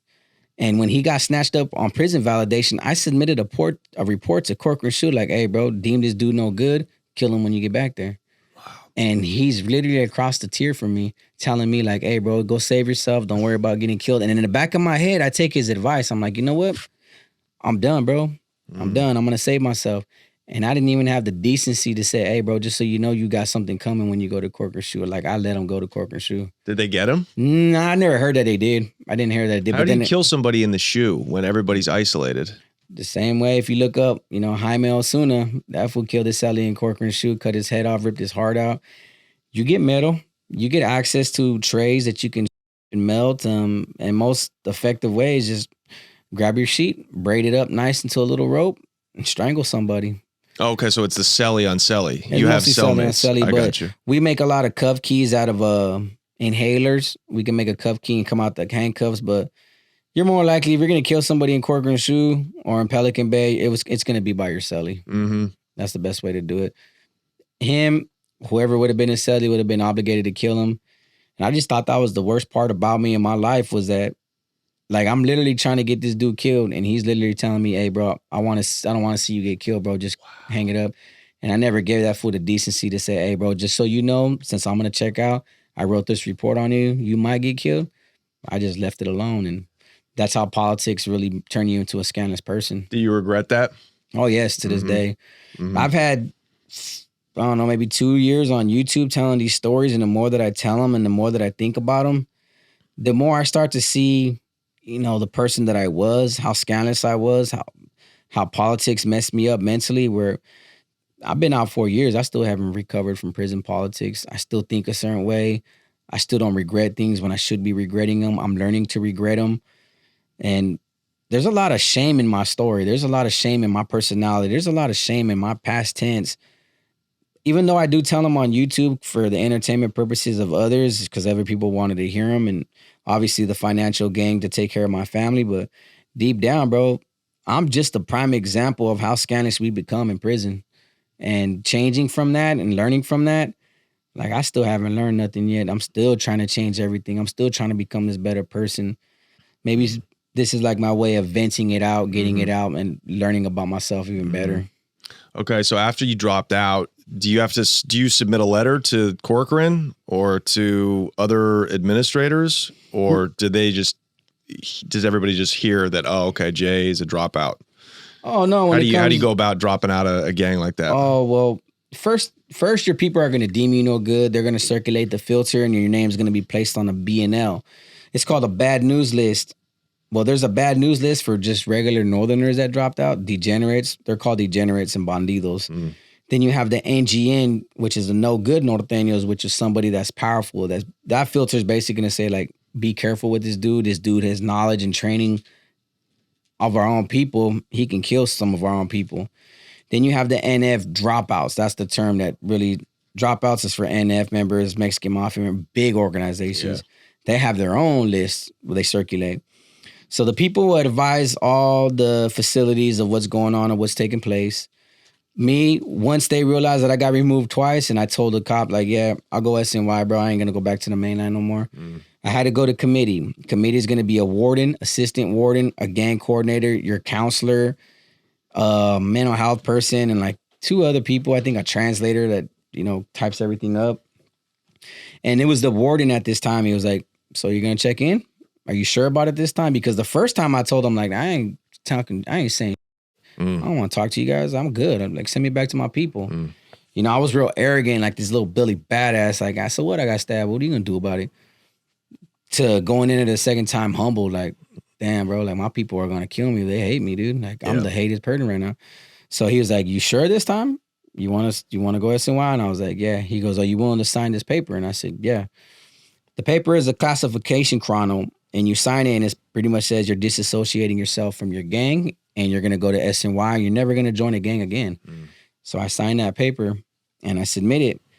And they made me wait in the hole for a little while because they wanted to see if I'm really genuine about it. So, you know, they have cops monitoring me, see if I'm still talking to active gang members and stuff like that. And it took about a couple months, and I wound up getting transferred to D yard, SNY yard, and I walked into a damn gang war zone. Right. Bloodshed, like I wasn't on the tier 10 minutes when I seen a fool get thrown off that tier. What? And I was like, damn, what's going on here? What prison was this? This was in Sad F. It was New Corcoran. It was D yard. Okay. It was D yard. Oh, so you're close to the higher ups of the NF because they're in the Corcoran shoe. They're in Corcoran shoe, old Corcoran. This is the new facility. This is where they had like that dude that plays like Tony Stark in the movie. That's where he went. That was the new prison. They're two different prisons. Wait, Tony Stark? You talking about Robert Downey Jr.? Yeah, he was in New Corcoran. He was in that prison. He must have been in the minimum. Yeah, he was. I assume he was a low level. But yeah. every cop I've ever met always talked about, like, you know, Robert Downey Jr. was here. And I was like, so what, bro? Like, yeah, I don't even know who that fool is. A million years ago. So there's New Corcoran, and then there's Old Corcoran. Old Corcoran was Corcoran shoes at, with the Gladiator days, right? Right. New Corcoran is called Sad F. It's a substance abuse treatment facility. It's a newer facility. So I just went from 1 yard, C yard to D yard to right next door. So sounds like it's worse than Old Corcoran. Yeah, it's pretty bad. Like, you got to worry about anybody willing to stab anybody. You had like 5 SNY gangs there that were deep. And when I mean deep, I mean like the 2-5ers are like 50 deep. Zapatistas were like 30 deep. Northern Riders were like 30 deep.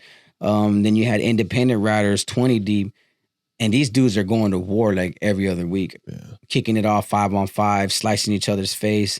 I seen a dude get his eyes sliced up. His name was Joe. He was a 2-5er from Southern California. Get his eyes. He was just drunk, disrespecting, and dude didn't even hesitate. He walked up to his homie's cell and said, "Hey, give me a razor blade." Gave him a razor blade, walked up to dude, and just ripped his eyes there with a razor blade. Wow. Now, he didn't lose his eyes, but one of the eyes was pretty messed up. Like, it looked like it was kind of closed a little bit, kind of off. I started seeing like crazy violence there. I seen a sex offender get his teeth ripped out his mouth. And for a while, before I even joined the SNY gang, I was like, what the kind of prison is this? Like, what is this? Like, we're supposed to be non-gang members, cool as hell. We're supposed to be over here programming. And dude, these dudes acting like worse than mainliners, just killing each other left and right. Maybe that's the reason the prison gangs were created, to try to rein in some of that chaos. And now without the structure, this is what happens. That's a good point, because it's funny though, everybody that went to SNY that I've ever talked to that was a SNY gang member, because I was a Northern Rider for my last 7 years until I got onto YouTube and everything took place. I used to trip out on like, bro, like why we all didn't want to be a part of our gangs no more, or we got removed and stabbed our own people. You thought we would have learned our lesson. We're just so stuck in this lifestyle, bro. It's hard to abandon it. Right. These dudes didn't want to quit gangbanging. But the truth of the matter is a lot of these dudes couldn't become prison gang leaders. Just like myself. I became a prison gang leader on the main line. I earned a certain rank or status, but I never made it to the top.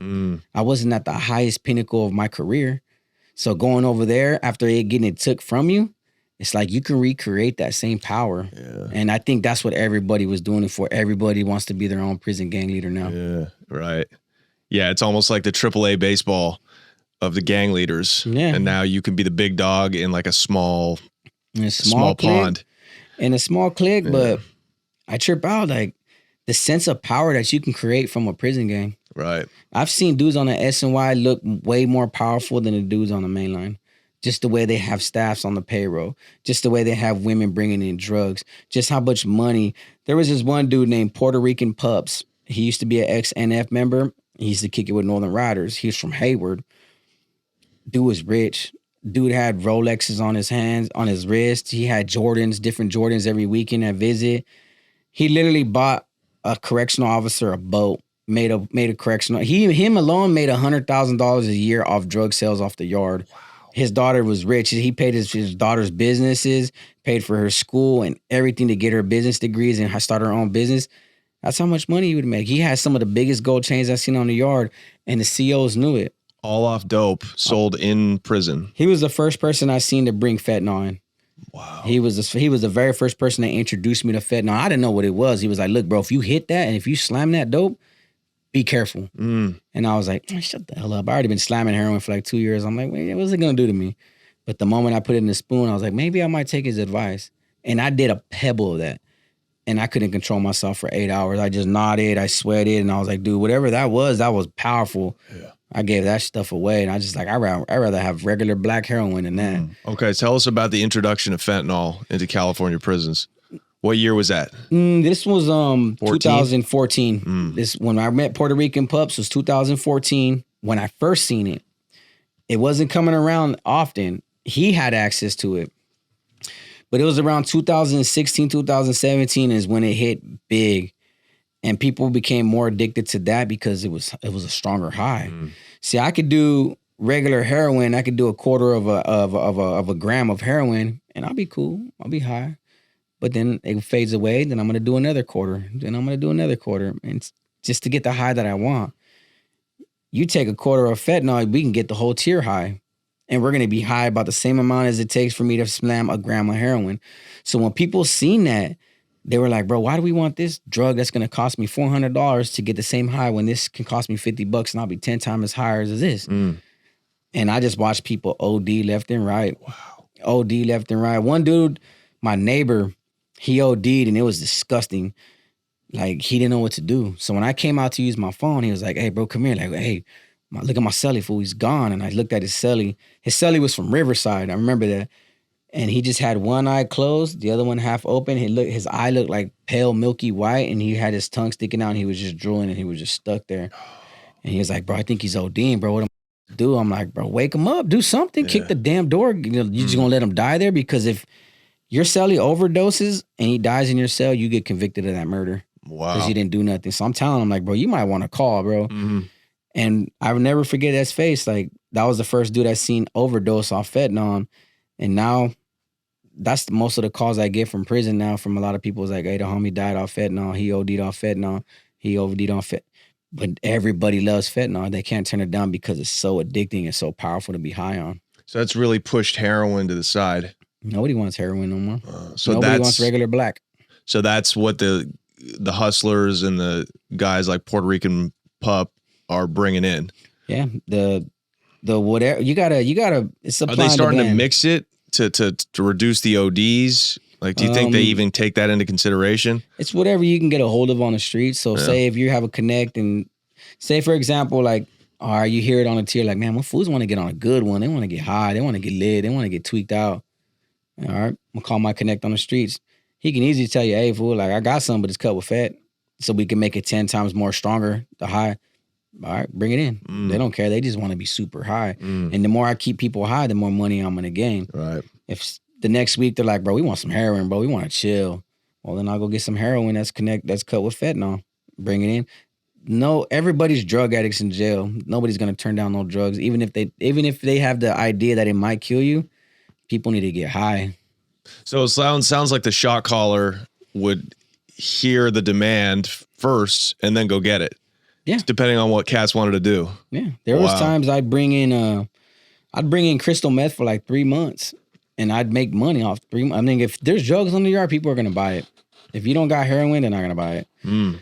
So is everybody slamming the fentanyl? Yeah. They're slamming it. That's the best way to get high. Yeah. Yeah. I mean, you're wasting it, smoking it. I slammed it for my past 8 years of my prison term. Needles are the drug addiction of choice. So like I said, I could bring in crystal meth for like 3 months and then I would just go to the yard and everybody's like, bro, I'm tired of being tweaked out. I'm tired of being out for like 10 days and not eating. I want to get high of heroin. I want to go swimming with a dragon. I'm like, all right. I'll call my girl. At the time, my homegirl, I'm like, hey, fool, bring me an ounce of black. Here's $1,000. Get a cool little connect for $800, and then I'll make you like $3,000, and I'll keep the rest of the money. She'll be like, cool. And I'll bring in heroin, and I'll watch everybody come by and just buy the dope off me before the weekend's over. Cool. I made all my money. I got 5 grams for myself, so I can get high on for all week. Gave my homegirl $3,000. I'm gonna collect all this money off the tier. Just supply and demand, whatever the yard wants. How are you getting it in? I'd go to visit and I'd swallow them balloons in the beginning. And then after a while, I started bringing them in through like my anal cavity. I can hoop it. But there was a time where I didn't even have to do either or. I'd either have a paisana go bring it in, or I'd drop it off in the visiting bathroom, and I'll have the visiting porter come bring it to me, and I'll give him like 5 grams, and I'll have like 22 grams for myself. Mm-hmm. But then there was a principal that we knocked in Sat F, and she didn't even know it. We were just using the mail system. I'll put 2 cell phones and a zip of dope in the mail, make it look like it was a educational book, and I'll be like, tell my cellie, hey, fool, go pass the books out. He'll grab the book, see that it was from my address, open the book, put the 2 cell phones in the dope of his butt and the cell phones on the side, pass the rest of the books out for the principal, come back to my cell every Tuesday and Thursday. And that's how we were doing it. And that worked. It worked for 8 months till we got busted. So they would cut, the people on the outside would cut pages out of the book and then put the dope and the cell phones inside. Put the book back into order and then send it. Like you literally had to buy the book like at Barnes and Nobles, take it home, gut it out, put everything in it, tape it, go back to Barnes and Nobles, but go with like it already boxed up and stamped, and tell Barnes and Nobles or whoever you order the books from, hey, can you mail this to this address right here? And then it'll go straight to the mail. Wow. And because it was going through the educational department, CDCR didn't feel like they had to screen it. So they're like, oh, this is for education. Yeah. So they made it all the way to her office. And then she tells the clerk, which was my cellie, like, here, pass these books out. They goes to these different teachers. He goes through the books and sees like, all right, this is the address from Tulare. Opens up the book, takes it out, brings it. And we did that for 8 months until we got busted, but she kind of got busted, but she was unaware that we were doing it. So she didn't get charged for it, but they still had her an investigation for it. Did you guys get charged? No, we didn't get charged because they knew about it from the yard. Yeah. Everybody that was telling on us, but all they caught was cell phones of me and my cellie. So that's not a charge. That's just that's a quick little year time ad on your prison sentence. They didn't catch us with drugs. I had all the drugs hooped when they caught it. They just caught my phone. I broke the phone, broke the SIM card, so they didn't see like the transactions I was making with Cash App and Western Unions. What kind of phones are there in there? There was sometimes we were bringing in flip open phones. Sometimes there were touch screens, the older generations, sidekicks or whatever they were called. Most of the time, like me and my cellie had our own phones, the Obama phones. Anybody else that we did a deal with, say if I say, hey, bro, you want to use my route? You can bring in 2 phones. Just bring in a zip of dope. I'll keep the zip of dope. You keep the 2 phones because phones are far more important. Right. So whatever phones their family provided them with, I'm just like, here, fool, here's your 2 phones. Hey, I got the zip of dope. And they'll be like, all right, cool. Can I get high? I'm like, yeah, 500.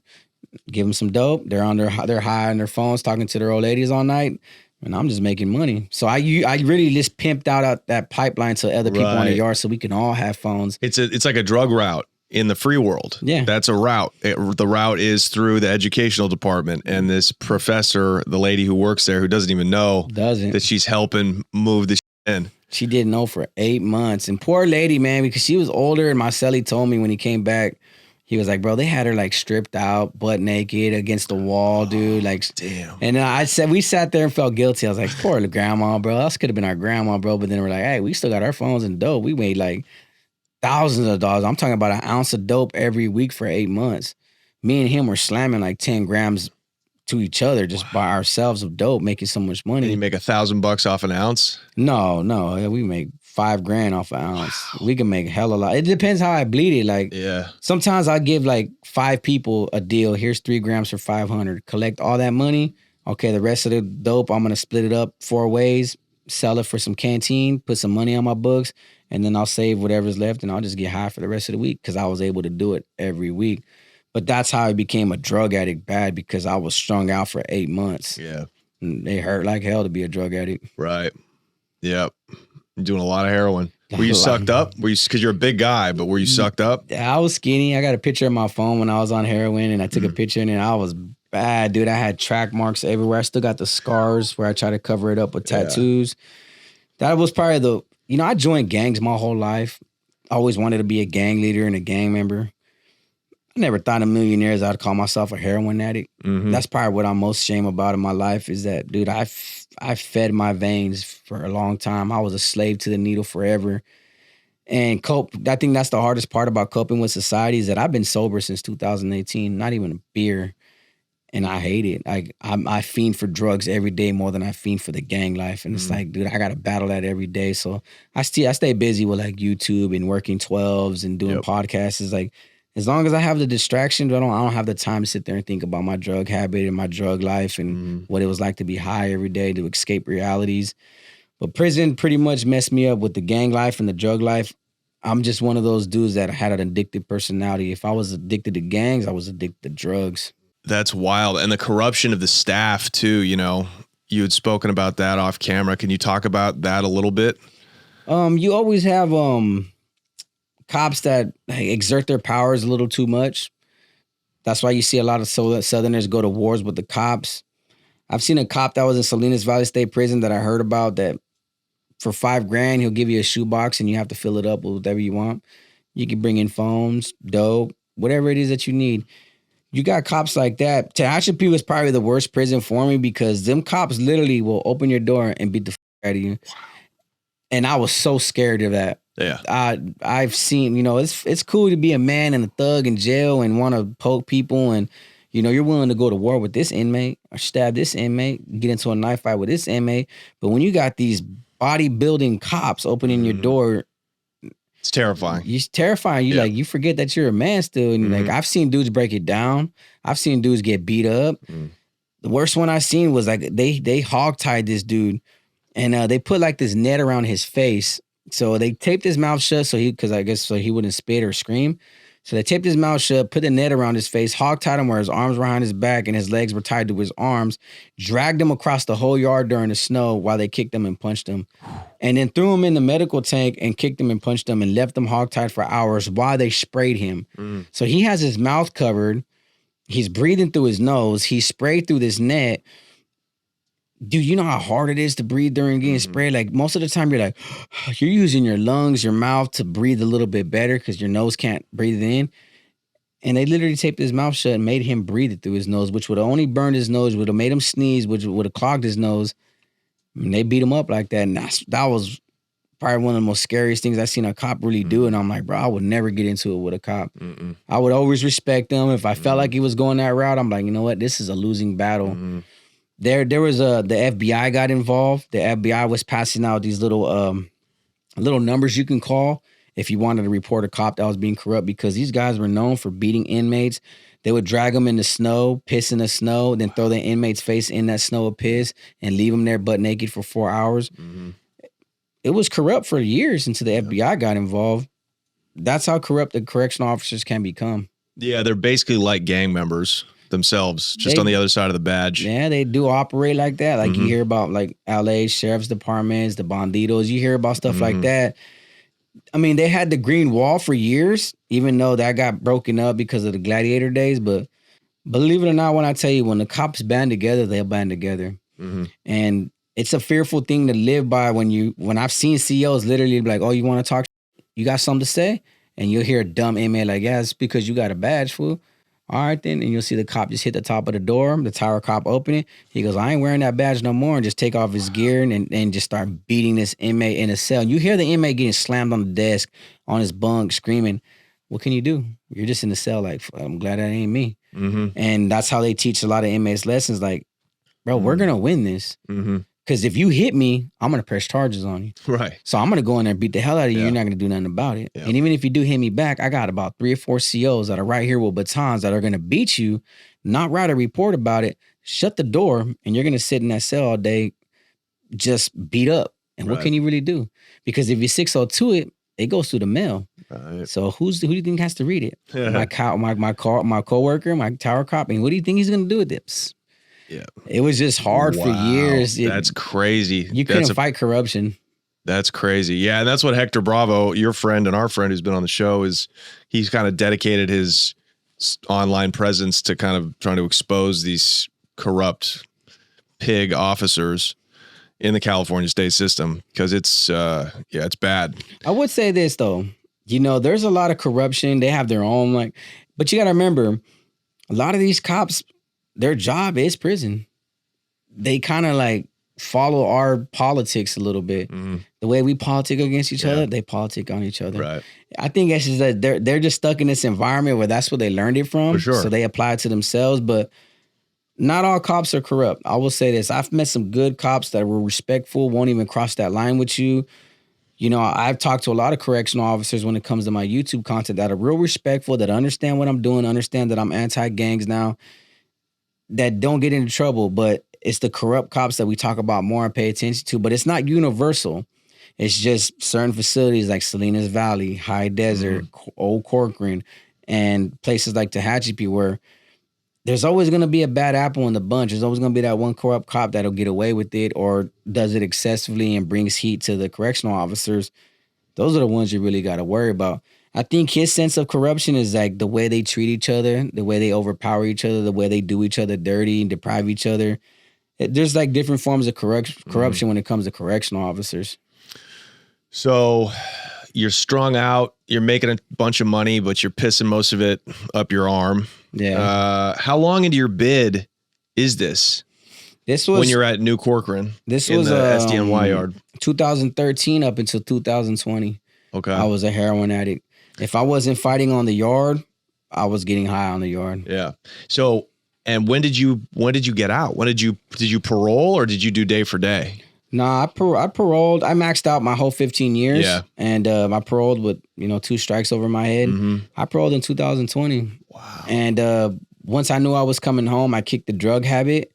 Took about 6 to 8 days of me throwing up on myself, dry heaving, diarrhea, body shakes, pains, aches. But I fought it. I fought it for a long time. Thank God I was in the hole to fight it, and I was single cell, so nobody's seen it really. Once I fought it off, I did my push-ups, I did my burpees, I got my body feeling a little bit better. And then I got sober. So the day I paroled, I told myself, like, I'm not going to do that again. Like, I'm free now. Like, I don't want to throw nothing away anymore. The only mistakes that I made when I got out was I came out to the streets, started gangbanging, becoming a YouTuber as much as hated as I am. Became a little bit more worse. I started gangbanging with my old neighborhoods, the Northerners that I once used to be a part of. Really? YouTube made it a lot more difficult for me. You're back in Tulare? Did you go back to Tulare? I went back to Visalia, which is next door to Tulare. So I'm beefing on the streets. I'm doing music videos with guns in it. I'm disrespecting other gang members. I'm bringing my SNY gang ideologies to the streets, gangbanging all over social media with it. So I got myself into some trouble, into some altercations that, I regret that could have got me in trouble. But I didn't bring my drug addiction home. And to this day, no drugs, been sober. I don't even like to be around environments where there is beer. I would just excuse myself and dismiss myself and be like, okay, then you guys are going to have fun. It's my time to go. I'll go do something different. It's been a hard battle because everybody drinks, people smoke, people like to smoke weed nowadays since it's illegal. Me, I can't see myself around it no more. I feel like it's just going to lure me back into where I'm going to want to go back to the spoon. So I don't do it no more. So you continue gangbanging even though you just done 15. Yeah. What do you mean? Like you criminal activity or you just making, gangbanging on YouTube? No, I wasn't really gangbanging on YouTube. It was I joined a clique on the SNY, which was Northern Riders, which was in resistance to the Norteño aspects in which I felt like I was abandoned. So it was a lot of resentment, hatred, and all that. I gangbanged on the streets. I used to like throw up riders, throw up bunnies on social media, and I would disrespect Northerners. I would get into it with Northerners. I was sleeping with some Northerners' old ladies or their baby mamas, and I was instigating a lot of situations. Yeah. I was doing diss songs on YouTube about it. Like one of my biggest songs right now was like Rabbit Season. I was disrespecting Northerners, went to their hood, did a music video with guns, and I think in that music video I showcased like his baby mama butt naked in it. Like I was being rude and disrespectful, bro. I was really just being a stupid kid. And it stirred up a lot of emotions to where I was getting caught slipping. They were shooting at me. I was shooting at them and things escalated too far. When I got onto YouTube, I still was a Northern Rider. That didn't work out for me. I got politicked by my own people because they thought that I was becoming too successful and that I was taking it over and I was starting my own gang. There's a lot of history behind that. And it was until my son was born when I was like, bro, what am I doing, bro? I'm already 35 years old. I'm gangbanging. I'm representing it on YouTube. I'm doing diss songs. I'm trying to be this. I'm trying to be that. And then, like I said, once I had my son, dude, like my whole perspective changed. Mm. That little kid has humbled me in so many ways where I'm like, I don't want to be involved in that life. I don't even want my son to even know about it. Right. I just want to work. I just want to do YouTube. I just want to give my son the best life that he's ever had. I just want him to love his dad. And that's what it took, sadly. If it wasn't for my son being bored, I probably would have got smoked. I was destined to get smoked. The route I was going, the way I was gangbanging, somebody would have killed me. But once my son was born, it's like, nah, I walk with precaution. I understand that I'm the most hated YouTuber out there because of my content, because I talk about anti-gangs and anti-this, but there's a strong message behind it. I'm just trying to show people, like, you guys think gangbanging is cool. You guys encourage the kids to be gang members. You guys condone what these gang kids are doing now, but you guys are not teaching them what it's like. You guys are not teaching them about the politics, how we can turn on each other, how it's not doing nothing for our communities, how these prison gang leaders don't give a damn about your kids. I do that in all aspects, which made me even more of a target. But I did it for a good reason. And it took a while for me to change the narrative and my approach to YouTube. And I've done so, and I became this successful. But now I just look at it like, I could have thrown my life away in so many ways, but thankfully I had a son. Wow. That's what it took. That's my biggest strive right now, is just raising a great kid. Damn, you imagine if you had a son at 13, like most Mexicans, you could have avoided all of this, dude. Like most Mexicans? That was deep. Dude, Nah. well, congratulations, man. I mean, that's, it, you know, and you moved out. I don't know if you can tell people where you live. You've moved out of California. Yeah, I moved out of California. Yeah. I'm in a safe environment. Yeah.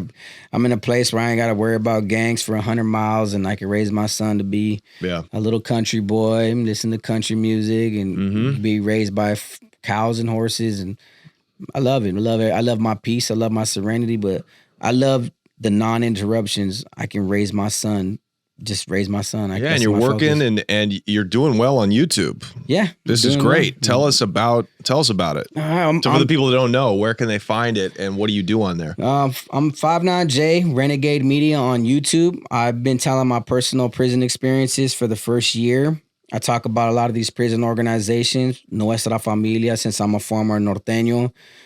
I just break down prison politics, gang politics. I became a voice for those in prison. A lot of people reach out to me and give me like, hey, this happened on the yard, or this big homie did this, or this and that. And I usually just share that information with the public. As much as everybody thinks it's snitching and it's not supposed to be on YouTube, everything's available on YouTube, bro. You can learn how to make a bomb on YouTube. So I do that in a sense to show these kids that I was gangbanging at a time, but nobody told me, hey, bro, you go down this route, you're going to go to prison. I just did it. And when I went to prison, I'm like, well, hey, you're in prison. You just see everything as a glorification on YouTube. Everybody's like, oh, man, this gangbanger did this, or this gangbanger said this about this. So every time I do a video about some gang aspect, I always try to turn it into a positive message. Well, if you would have did it this way, or if you stop thinking like this, or maybe if we teach our generation to do this, things could change, things could be doing different. I'm only out to save the next generation from going down the path that I did. The problem was I wasn't educated to know anything different or do better. So I'm going to show these kids, all right, you want to gangbang? This is what it looks like. This is how many years you're going to face. This is how much time you're going to be looking at. This is what you're going to be forced to do when you go to prison. This is what you have to worry about when it comes to your homies. I just approached it from a different approach. Everybody wants to glorify gangs. I'm going to be the one to talk down on it and preach anti-gangs and just show the kids that you don't want to throw your life away like I did. From 13 to 32, was all prison and gangs. Now I'm barely learning how to live life. You don't want to be in my predicament where you don't even know how to call an Uber. Wow. That's my message with my YouTube channel. That's why I do a lot of, I'm going to convert it to eventually true crime, and hopefully I grow with and stay away from the gangs and prisons. But for now, I got about 1,300 videos uploaded of nothing but prison and gang politics and what it looks like for the next generation. Wow. What was the hardest part? I was almost 20 years locked up, institutionalized. Were you institutionalized, or what was the hardest part about transitioning back into society? Because you got to be traumatized after doing all that and seeing all that, and being assaulted and nearly killed. I want to say that I'm still institutionalized. Like, you won't see me go to the malls a lot. You won't see me in big crowds. I prefer a little room. I prefer to be isolated in a little confined space. I still shower with my shower shoes on. I still eat noodles all day. I don't know how to eat like steaks and ribs and meat because they didn't feed me that in prison. There's a lot of things that I got to break the habits of. The hardest part for me is just that you know, I've only known my whole life how to be a gang member. Mhm. I don't know how to talk about nothing else. I don't know how to adjust to other people. I don't have any social conventional skills to really have just a general conversation or talk to a girl about this when all my life I know about gang banging. So that's the hardest part about Justice Society is like I'm a civilian now. I'm not a gang member. Yeah. I don't know what it's like to be a civilian. I just pay my bills, go to work like normal people, but I've been out 4 years and it still feel like I haven't adjusted to society. All I know is prison. I got so many bad habits I got to break, but the worst part about it is my PTSD, my anger issues, and my sobriety, which makes it harder for me because I'm used to being high all day. Now being sober and trying to live life and look at life in different lenses, it's been a hard adjustment. I'm still adjusting. I still got a lot to learn. Yeah, but I mean, you're doing it. Yeah, thankfully, by the blessings of God I have. But like I said, this has all been happening naturally for me. Take me off camera and get to know the real me. You'll see that I fight demons every day. I hate being sober every day, but I love it at the same time. I'm learning how to, just because I got a job, the only reason I work so hard is because I don't want any time and opportunity to go to the streets. Because if I go to the streets, I'm going to go to a girl. If I'm going to go to a girl, I'm going to be for the baby daddy. If I go to this neighborhood to go meet this girl, I might get involved with gangs. So I work as hard as I do just to make sure that I don't end up on the streets again. Because that's the last place that I want to be is going back to the streets. That's what I do it for. Wow. Truly a fascinating story. Yeah. Wild life. I don't exactly know if I'll ever understand the reason for street gangs. I understand drug trafficking, Yeah. It's a huge profit involved. Comes from Mexico. There's not a lot of education, right? And people first generation are just doing what they do. But I don't understand the gangbang aspect. But stories like these, I mean, it's exceptional. And you're an exceptional guy. And, there's a reason that you rose so fast in the gang life. And I think there's a reason you're doing really great on YouTube now. So keep at it, man. Appreciate You're doing it. better than you think. Don't be so hard on yourself. Yeah. You know? What I did is just all my life I wanted to be a gang leader. I wanted to be somebody. I wanted to be somebody powerful. I just went about it the wrong way. So now I'm utilizing social media as to be like, you still have that voice. You can still be that powerful person. Just do it for the right reasons now. So every day I work on doing all this for the right reasons. Hell yeah. Just a positive message into the world about just telling the kids, stay away from this gang life, bro. It's not worth it. That's my goal. Jay, thank you so much, buddy. Thank you for making the trip down here. Yeah. Check him out on YouTube, Renegade Media. His social media, all links will be in the description. And we'll do this again sometime. Yes, sir, man. Thank you, you sir. guys for having me. And thank everybody else for watching. All right. We'll see you guys. Late.